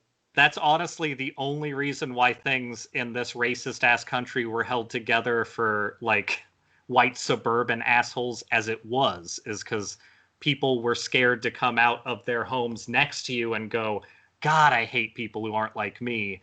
And the more that that's Mm-hmm. whittled away, the worse it's gotten. Like, we don't get to fix it just by being like, well, we won't talk about it anymore. Like that doesn't work. It doesn't stop people from getting killed because like doctors and police and everybody treat them like they're a different race. Like it fucking does not work. And the centrist idea of literally the only stuff I hear from people other than the reasonable thing, which is with the options we're being presented, we have to get rid of Trump. I totally agree. Um, but past that, there is this real feeling of like, number one, Joe Biden's changed from what? Like, he's been a piece of shit as of like what, a month ago? Like, changed from what? Mm-hmm. Um, the version of like medicine that he wants to push forward is again, we've talked about that before, but it's just a slightly more like insurance involved version of medicine, which if somebody who's a Republican said that, you would say, of course they did. Like, that's the fact that, and Huh? the thing that even some Bernie supporters don't get is that the reason why Bernie Sanders worked was because he was starting his like dealing with politics as we have it from a bargaining point. None of the stuff that Bernie Sanders presented was going to be 100%. We were always going to Right. end up in the middle. But centrists, for some reason, believe that if we come in with Joe Biden, who is here, we're going to be anywhere except maybe a slight bit better. It just doesn't work the way that people are saying, and they have their entire lives of experience to look back on. Like, I have their entire lives of experience to look back on, and it's pretty obvious to fucking see it. That being said, I have ordered bad Chinese food. I have also ordered mediocre Asian food. But We've done it. the free and easy feeling of eating. Oh, it's coming to me This is in like the 39 minutes. Yep, that is about exactly what I have coming in. Very good. Nice. Now I feel like we need to get to the food presentations to close this out, though. It feels for people who is everybody but us. Food presentations has been a part of this for a lot of the podcast. It's just not a part that you ever saw. Tradition.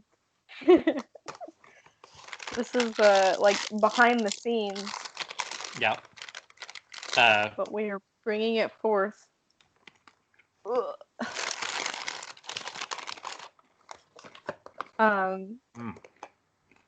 So this down outfit video that I made, I made it initially. I was going to just use the Instagram Reels feature to make it, but that proved more difficult than I thought it was going to be. So I ended up making it with TikTok's editor, and then I just uploaded it to TikTok and then reposted it on the Instagram Reels feature. Right. And it's kind of freaking me out. Right now it has 1,800 views. Yeah. Which I wasn't anticipating. Everything else I posted has like not even 300. I'll be honest, the main difference that I noticed in that video as soon as I saw it was that you were doing a bounce transition for the clothing. And I think that style of stuff is just very appealing to people. Like it's pretty fun to make too. Yeah. Yeah. I think honestly that's easy kind of tricks like that work really well for someone like me who I would not know how to transition anything like that in a video. So it's nice that like the kids these days are making up really easy formulas to follow that I can do. Yeah. So I mean, it was fun to make. It's not really getting any attention on TikTok, which is fine because I only use it to make it. So yeah. I don't know. TikTok has its own language of content. Yeah. Yeah. So I'm fine with that, but it's fun. I'll probably make some more. Yeah, you should. I think it turned out well. I'd be interested to see what your ideas are with it. Yeah. If people wanted to see your TikTok action and get those numbers up, where would they go for that? They can go to my Instagram which is MDSN, MDSN, MDSN. It's just Madison 3 times with no vowels. Because I'm Well, so creative. it's Midson. Midson. Yep. That's it. Okay. So it keeps cool. track with your Instagram handle as well. Mm-hmm.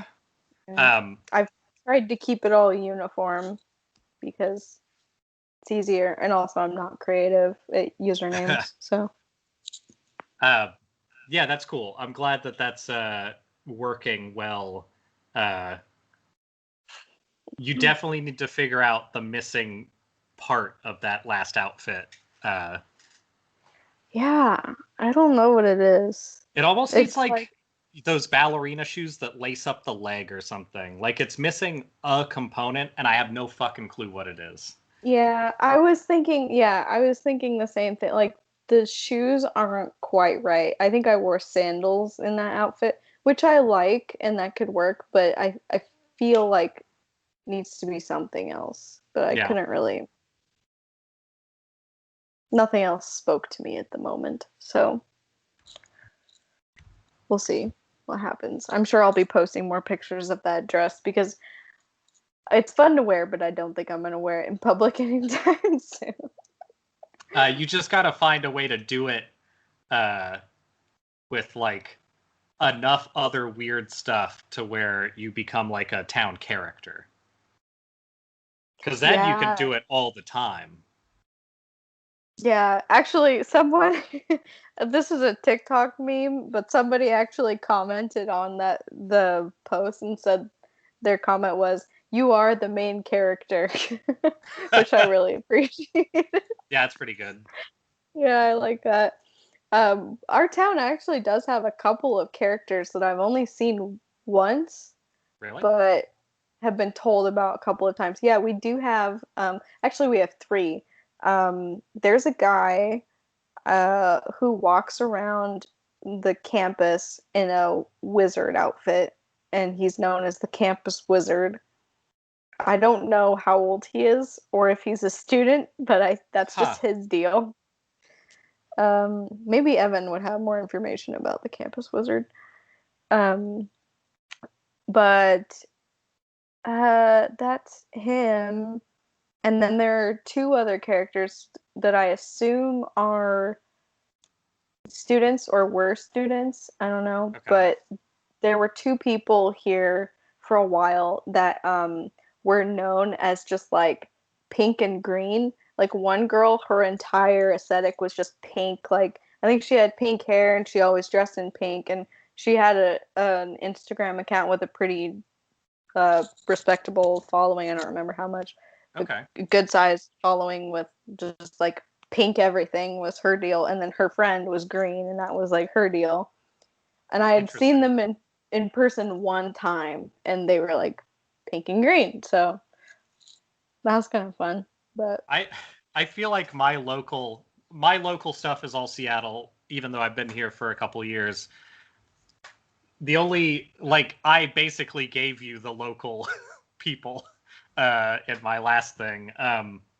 But Seattle has some local people that I like, and some of them are not local people. They're just homeless people that I saw constantly. But some of those are interesting. Here we have assholes, but in Seattle, there is a guy who I think basically everyone's seen if they have walked around Seattle at all. He has like a color-coded outfit for every like major color, and he will dye his beard that color, and he has a beard down to like his like belt, pretty much. And the best way to describe it is think of that really shitty picture of what's his name? The guy who just got like a stay from not a stay, but a commuted sentence from Trump not long ago. Roger Stone. That picture of Roger Stone where he's dressed like the Penguin from Batman, where he has like the goggles and the big ass hat. That guy basically looks like that, but with a big beard, and he's friendly. And he also That's good. rides a color-coded bicycle around sometimes. Uh, but it is a skinny, not very tall, but a skinny bearded man in very loud one color who I've never seen him do anything exactly. I've been in like bars with him. I think he was at the Cafe Racer a couple times while I was there. And he's like walking around in Capitol Hill a bunch, but he's always been around. So I think that's just his whole deal. And Hmm. that's definitely a personality. And then there's like a guy who I bought a shirt from a while back who was it's like a guy who used to just have like one of those like dry cleaning racks where you can like roll it across the floor and it holds like a single row of shirts. Hmm. He would roll one of those around to different parking lots and sell like his own screen printings, and a lot of them I got one that's like an old style like Arabic Jesus, and then That's cool. I did more screen printing on it like a year or so ago for like the art group that I do stuff with. So it has like that, it has the Jesus on the front and then like a bunch of writing on the back for like our stuff. um that guy was always around, and then I think he must have made some money because he would like rent a spot. I don't think he was just squatting outside of street fairs. I think he would get a spot in some of them. So he clearly made enough money to like do some of that stuff, because I think those are like $200 for like a stall placement. Um, Hmm. so those are definitely good characters. The homeless people who are definitely characters that I remember. Uh, I mean, one of them that I always enjoyed was the guy who got shot outside of my old apartment. So that one's not really a great one, but he was the one who did all the carving and stuff like that, John. But Hmm. uh, there was also a lady who was almost in the same space that he was in, like the same corridor of space between I-5 and the public market. And her whole gimmick, and I've seen her since then, and I think she switched up what she's doing and is like, maybe she's in a better spot now. She would uh like wet her face up and fake cry, like very obviously fake cry, but she would like yell. And she would wear what I can only describe now that you've seen it, like the torn up like Matrix sweaters. And she would like sometimes even run across streets to like grab onto people and like ask them for, usually it was like $5 or like $10 from an ATM, which like is $20. You can't get fives and tens, but um, I definitely ended up, because I used to have to walk that exact path every day for both my work and my SO at the time's work, that I would go down and like deliver stuff to her too. So Hmm. like every other day at least, I was on that street that they were both on, or at the market where they would both hang out. And that lady caught me a couple times where it was just like, I'm headed back to partially subsidized housing. I'm like barely able to pay to take the bus to work and back, and trying to explain that like despite being a reasonably dressed tallish white guy in the city, I have nothing, was extremely hard when like her whole thing is designed on like not letting go until you've given her something. So Yeah. oftentimes I would just have to stalk like uh either I would keep change from the bus because you can more easily explain that that's all you have, or I would have to keep like small bits of food on me so I could try to like switch that out for like, I don't have anything but this. Uh, that one got complicated. And then there's a guy who mostly hangs out in Capitol Hill who is like 7'5" and has like big hair, but I don't know how to describe him. He looks like almost like Vladi Divas, who's like an old like basketball player. Um, And he's just this giant dude, and I have seen him several times. He like doesn't talk, and I don't know if he can speak English or not, honestly. But if people make eye contact with him, he does what is, I get it, but it's also the most threatening thing in the world. He just points at his mouth and goes like that. And like, it took me a few times, but I found out like, oh, he's asking for food. And like, I Okay. got it eventually, but it's like, you don't know how to react to that, like, the Yeah, first oh, time you you've see it. told me about this person Yeah. before. Yeah, that's pretty intimidating. Also, he's like as tall as the walk signs. Like he is a big dude. Like I probably come up to his shoulder. So seeing a guy like that in like old sweat clothes, just sort of like slowly lumbering around and then doing that at you is like, I'm glad he's making it for whatever he's making it out there. But that's a rough spot to be in. And that's Yeah. why we should take care of our homeless people. Uh-huh. Uh-huh. Uh-huh. Oh, yeah, on that note, I actually shared something on Instagram the other day that I thought was really good.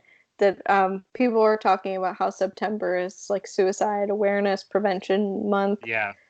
Yeah, I shared something that was like just a reminder that taking care of homeless people and investing in mental health and like having universal health care and access to all of these things is also suicide prevention.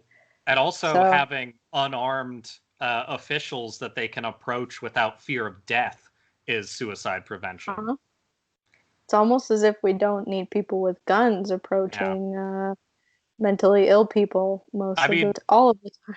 like when John he got shot because he had a carving knife on him and he couldn't hear. So when the cop came up to him, he stood up to try and hear him and he had his stuff he was carving and they shot him because of that. Like, we need people who aren't ready to fire. Like, that's super important. Uh, People who Yeah. are convinced that riots are the way of the future if we don't have people with guns gunning them down are as bad as those police. Like, they need to realize what they're supporting. Hmm. And we also need all of our police departments to not be teaching stuff called killology, Yeah. which is a pretty Uh, recent development for the Police Wait, Department. they started doing that now? No, they banned it Okay. recently. I was gonna say that's been So going on for a long time. If they just started now, that's a bad sign. But at least they no, banned it. they. It's nice to know that they banned it, but also kind of like, what the fuck were you doing before? Well, have you Jesus seen the Christ. reaction of some of the people who work, like the police chiefs who work at some of those offices? Because they banned it in I want to say like a Midwest town months ago, and they had an interview with the police chief who said he's gonna have people come in and teach it for free because they can't ban like learning it. They can only ban Yeah, using it as a teaching tool. So like right. they can just get around it by doing it for free. It doesn't mean Hmm. they will, but it means that some of them will, and that's sort of the point in like changing how our police work all together, because clearly they are not willing to change. Uh, like that Hmm. fucker who was kneeling and then talking about like literally genocide against brown people he doesn't like, and he's a sheriff in a city in Kenosha. Like, you can't have Yeah. people doing that and think that you can just say now we're gonna do better. Like, it's not acceptable. Yep. It's pretty disheartening to try to have to try and explain to people that just because the bad things aren't happening to you, you should care about them. uh Um, you seem a little distraught, so maybe this will help.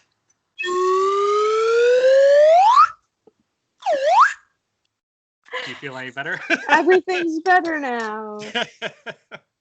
That should just be the on the hour announcement to everybody in each town is just a oop. Much better. You just Oh, look outside, it's the beautiful smoke, and really take that slide whistle in. I'm actually going to have to turn our outdoor light on, though, because they're not going to see where we live. oh, yeah, that's important.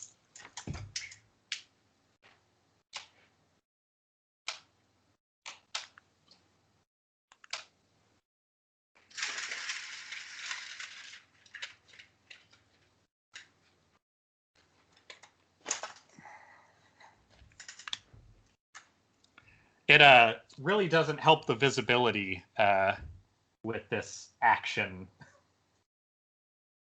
I can technically see the tree line by the baseball field, but like not really. But at least it was less red today. The air was worse, but it was less red. Yeah, it seemed less smoky today, but I honestly don't know the quality. I wasn't watching the index, but it seemed a little less, or better than yesterday. Yesterday was really bad. Yeah, I didn't see your numbers for yesterday, so it could have been worse than here, for all I know. But any of it's bad. Ooh, You getting your stuff? I think she is approaching. Oh, she's got a ways. The thing I hate about this app is that our town is so small that it assumes because she's like a mile away that it's gonna be a minute, Oh, but yeah. that actually translates to like it's gonna take them a while because for some reason people are incapable of reading numbers on apartment uh blocks. So yeah. Yeah. And it does not help that I don't know why they decided to do this, but we live in uh a number. I won't say the number, but we live in a number. And then Yeah. and then the apartments across from us have the same numbers. So it's confusing. The only thing that's different is that is the apartment or the like house numbers that nobody pays attention to for some reason. Huh. So I I have had to go retrieve my food from other people's doorsteps a number of times. We have two entrances, and one of them is behind a tree, and the other one is behind concrete. So it's an interesting experience. I have had to have a lot of people uh, like wait for me to like poke my head around outside of like the trees. Yeah. Even though in the app I have a thing that's like, sorry, we're behind the trees in the like door around it. But they'll, unfortunately, there is a way around the building as well. So like if they don't think about which trees or like where the doors might be, they'll just go to like the weird alleyway. It's not ideal, Yeah. but I mean, most things aren't ideal right now. One of those things is this is like orange week old orange Coke I'm trying for the first time that showed up Ooh. with some garbage food last week. It doesn't have ice Nice. anymore, but it has been in the fridge, and it's not flat. Uh, and Oh, that's interesting.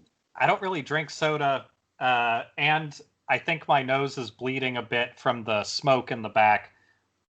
Is an interesting flavor, orange Coke. Not bad. With hints of blood. Mm, mm, mm. Blood. I tried the other day. We got food from KFC, and I wanted to try their like, uh, fuck, what was it? Mountain Dew Sweet Lightning that is like specific to KFC. Yes. Uh, So bad, I need to so know. terrible. I need to know every single thing about Sweet Lightning right now. It tastes like having 10 of those peach gummies shoved into all of your face holes. It's Okay. bad.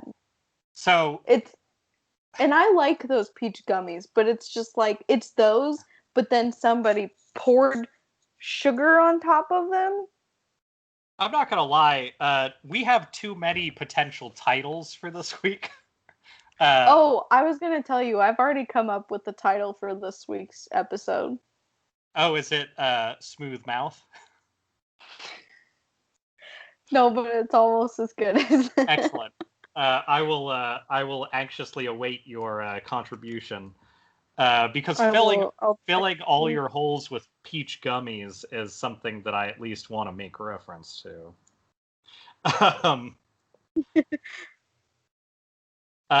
So I'm gonna need you to look up a picture of the mascot for Sweet Lightning, please. Oh God, I have not seen that. Oh, I think our food just got delivered. Excellent.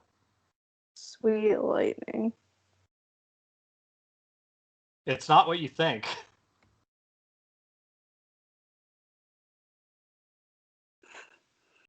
Is it a man in a yellow suit? Yep. He's just Who is that? he's just a swarthy man in a yellow suit. Doesn't that say Sweet Lightning to you? Yeah. Does he have like a southern accent or something? I feel like he would have to, but like nothing about Sweet Lightning the drink makes me think of that man.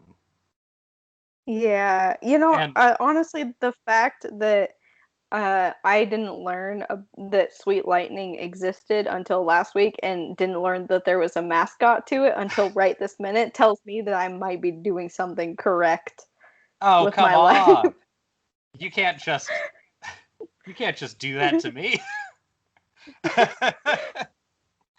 Where did Um, you see it? Is it like on a commercial somewhere? I don't remember how I saw it, honestly. There's a lot of things that I just want to know, like, what channels are they using to put out this honestly, mascot? it's probably just dirtbag internet, like everything else. Oh, I need It's to been know. delivered. We're doing an unboxing. Wow, that's a lot more. That looks like a lot more than I. What all is going on here? Oh, it's heavy. Okay, we got some serious. That is probably I got tempura as well. Ow! It I'm burned me. immediately jealous of your tempura burns. How much longer till yours arrives? It should be within 5 minutes, so Okay. pretty well timed. I didn't realize it was coming from Redmond, so. Oh yeah. Oh wow, they gave us a pretty hefty stack of tempura that Evan is already breaking into. Wait, Is he dipping it properly? he is not because I haven't undone the dipping. Wait, what is? Oh yay! Okay, they packaged ramen correctly, so they gave us all the Ooh, fillings nice. separately, so we can add them into the broth later. Oh, this is really hot. It's burning me. Okay, so we have 2 ramen mixtures. There's like fish cakes and noodles and an egg in each of these. What is this place called again? It's called Red Bento. It's really usually not good, and I've never had their ramen. Red bento sounds like a euphemism for something, but I don't care to guess what. Yeah. Sounds like something Okay. somebody would have to clean up after. I'm trying to. Oh, this one's yours. So here's our broth. It's pretty nondescript looking. Hot It's and hot. yellow. Did you? How did you split up the tempura? Evan?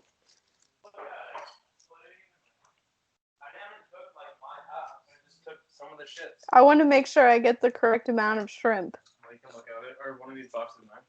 Yes, here's your fillings. Thank you. Excellent. We feel Here's similarly my. possessive of tempura. It looks like they didn't give us any dipping sauce, which is that's too bad, That's but I can make some. that's So here's insane. my spicy ramen bowl. It's very hot. It's like really hot. I guess if everything in the bag is pretty hot, it'll keep itself warmed. Yeah, I'm impressed. Um, Last time I ordered from this place, I think it took me at least 2 hours to get the food from them, and Holy shit. they're like 10 minutes away. So I don't know what that was about, but they're notorious for being really, really slow. So that was a bit of a gamble, but I'd say it worked out. Yeah, I'm still waiting on this garbage can Chinese food. So Yeah. if yours is And faster, this is a uh, very pleasing little box. you should clean out the stuff they gave you because that seems like good material. Yeah. I'm gonna keep this one for sure. This is like the perfect size. Oh, okay, I'll show you the tempura. Oh Yeah. wait, did they just ow. I How have many to how many burns have you gotten from this food so far? couple. What? No, wait. I didn't get my fair share. Ah, it's hard to see. It was a broccoli. I'm okay with it. I don't want the broccoli as much.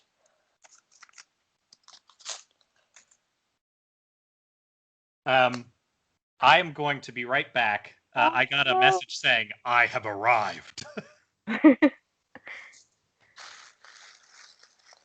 Oh, while he's doing that, I'm gonna dig into this. Mmm.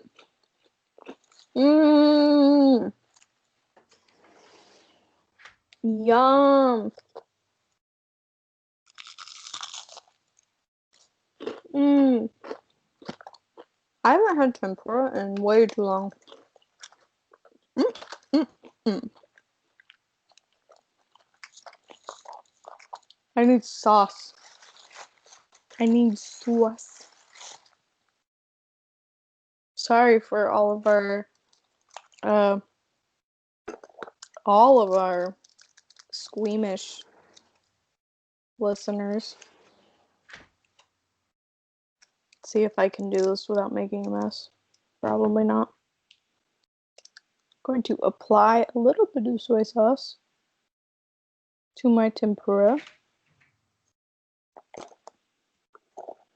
And I'm going to munch. Mm.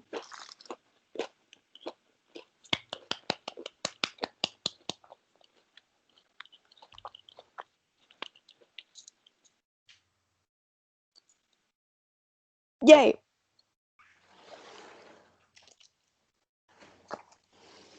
This is excellent. This is all I wanted.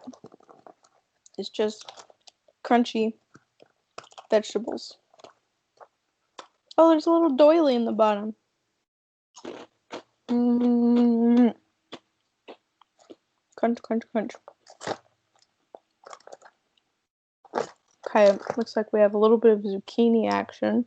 This is just turning into a mukbang, which I'm not opposed to. I'm fine with that. Oh no.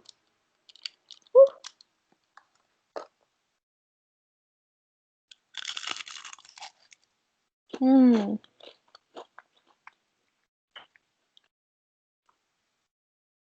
Very good. I'm impressed, actually.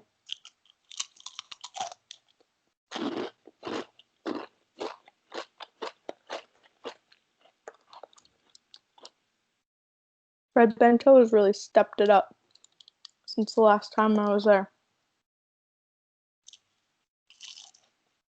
Mm. Okay. I'm gonna hold on this until Jesse returns. so ready for this spicy ramen. I wish I had some of the mushrooms I was talking about earlier, but I don't, and it's fine. I'll just have these noodles.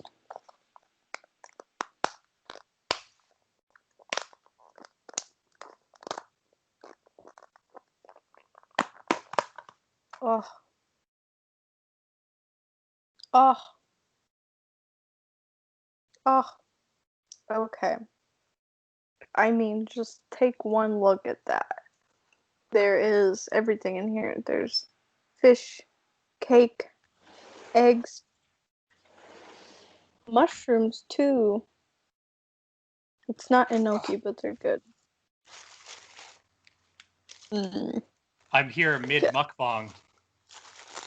It has turned into a mukbang, that's for sure.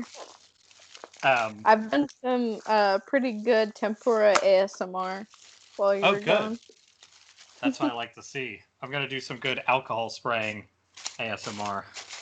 Ooh, yum. It is dark in a way that I have not seen in a while outside, so they could not see us. That makes sense. Okay, here's one little box of stuff. I believe that is some shrimp. Excellent. Honestly, I have no idea what any of these are, so I'm gonna have to just rely on Nick knowing. Okay. I assume the things I'm currently looking at. Oh yeah, this is the greens side, so that's definitely. Oh, nice. I know what Let that's. me know what you think of those. Okay. I have mixed feelings. They smell decent. Here's some They more. do always smell really good. Shrimp. Nice. So we have further shrimp. And then I'm guessing this weird chow mein thing is what this is. Yeah. So this is the main thing that I got. Was whatever the hell this version of like beef stuff is. I think it's honestly I think it's two different beef-ish dishes. I think it looks like you got Mongolian beef for one of them. I don't know. I think it's Beijing beef and something else. Oh yeah, that's what I meant. Also, I appreciate that they assume you're a dirtbag. I got one cookie with this. I don't like these that much anyway, so I'll give it to Nick. But and one set of utensils. So this meal, it's not huge, but most places would be like, "Oh, that's two people." This place is not like that. No, they're like, nah, this is one dude. We know where this is going. Yeah. One weird fat guy. So I think what I'm going to do, I have a container for mine, so I'm going to go ahead and I will complete my section, not by doing some mukbang work, but I will do some plating for Ooh, Nick's. good. And then we can end the show. If you have food getting ready, this is now a show where we end with food, so you should start getting your stuff together. We can all eat at the same time. Prepare your garbage, as we like to say. I am going to sneak one of these mushrooms because they look so yummy. I think there's some peppers and stuff in here too. These noodles look very satisfying. Mmm. Mmm. Mmm. These mushrooms are like marinated or something, but they taste so yummy. Yum, yum, yum, yum, yum. That was so good. What are you currently eating? I just got into one of the mushrooms in here, and it's shiitake that's like marinated in something, and it's so good. Nice. Yes. I don't know, mushrooms I wish were an even bigger part of eating culture, because they sure are I good. agree. They're like a Um, sponge for flavor. yeah. They speak to me in a lot of ways, and one of those ways is their weird, squishy texture. Okay, so this is definitely one of the shrimp. Is this the other thing? Or is this other shrimp? No, this must be chicken. One of these chickens comes with pineapple, I think. That So, sounds right. I think I've seen that. okay. Nick, this is yours. Thank you. They gave us stuff as though it's for one person. Oh no, are you serious? Split it. I don't like these cookies very much, but I find it very funny that That's a lot of food for one. The assumption is one person from this place. No other place does that. Only one portion per family. Your cookie's up there, though. Thank you. That's funny. We're houseless. I got a thing that has a container, so this is yours. Oh, wonderful. And I threw some of the vegetables I got on there. Ooh. But I have this, so I have a thing to hold it in. Well, then you're creating veggies. Yeah. Well, most of the rest of it was vegetable white. All right. So we now have many types of somewhat trashy food. What is this? Is that the tempura? It's my tempura. Yeah. It's even got It's a the lot. little bits. I'll be honest, Yeah. I do really like the dipping sauce for tempura, but Nick is bowing. I think that means it's good. Thank you. I am actually looking forward to this, though. I remember thinking that their weird sort of too sweet chow mein was like reasonably edible, so I'm into that. And trying this weird shrimp stuff seems pleasant. Yeah. I love the shrimp. Wait, what weird shrimp thing? What'd you get? The thing you got. Oh, sweet, good. So now, I mean, I'll throw in a last one of these. I don't want to wear it out, but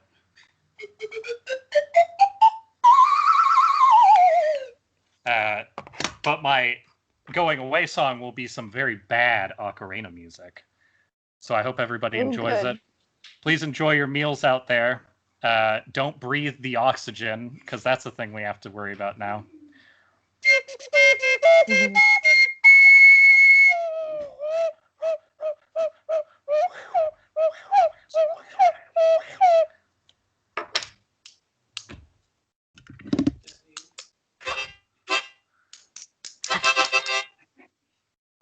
I hope everybody enjoys that.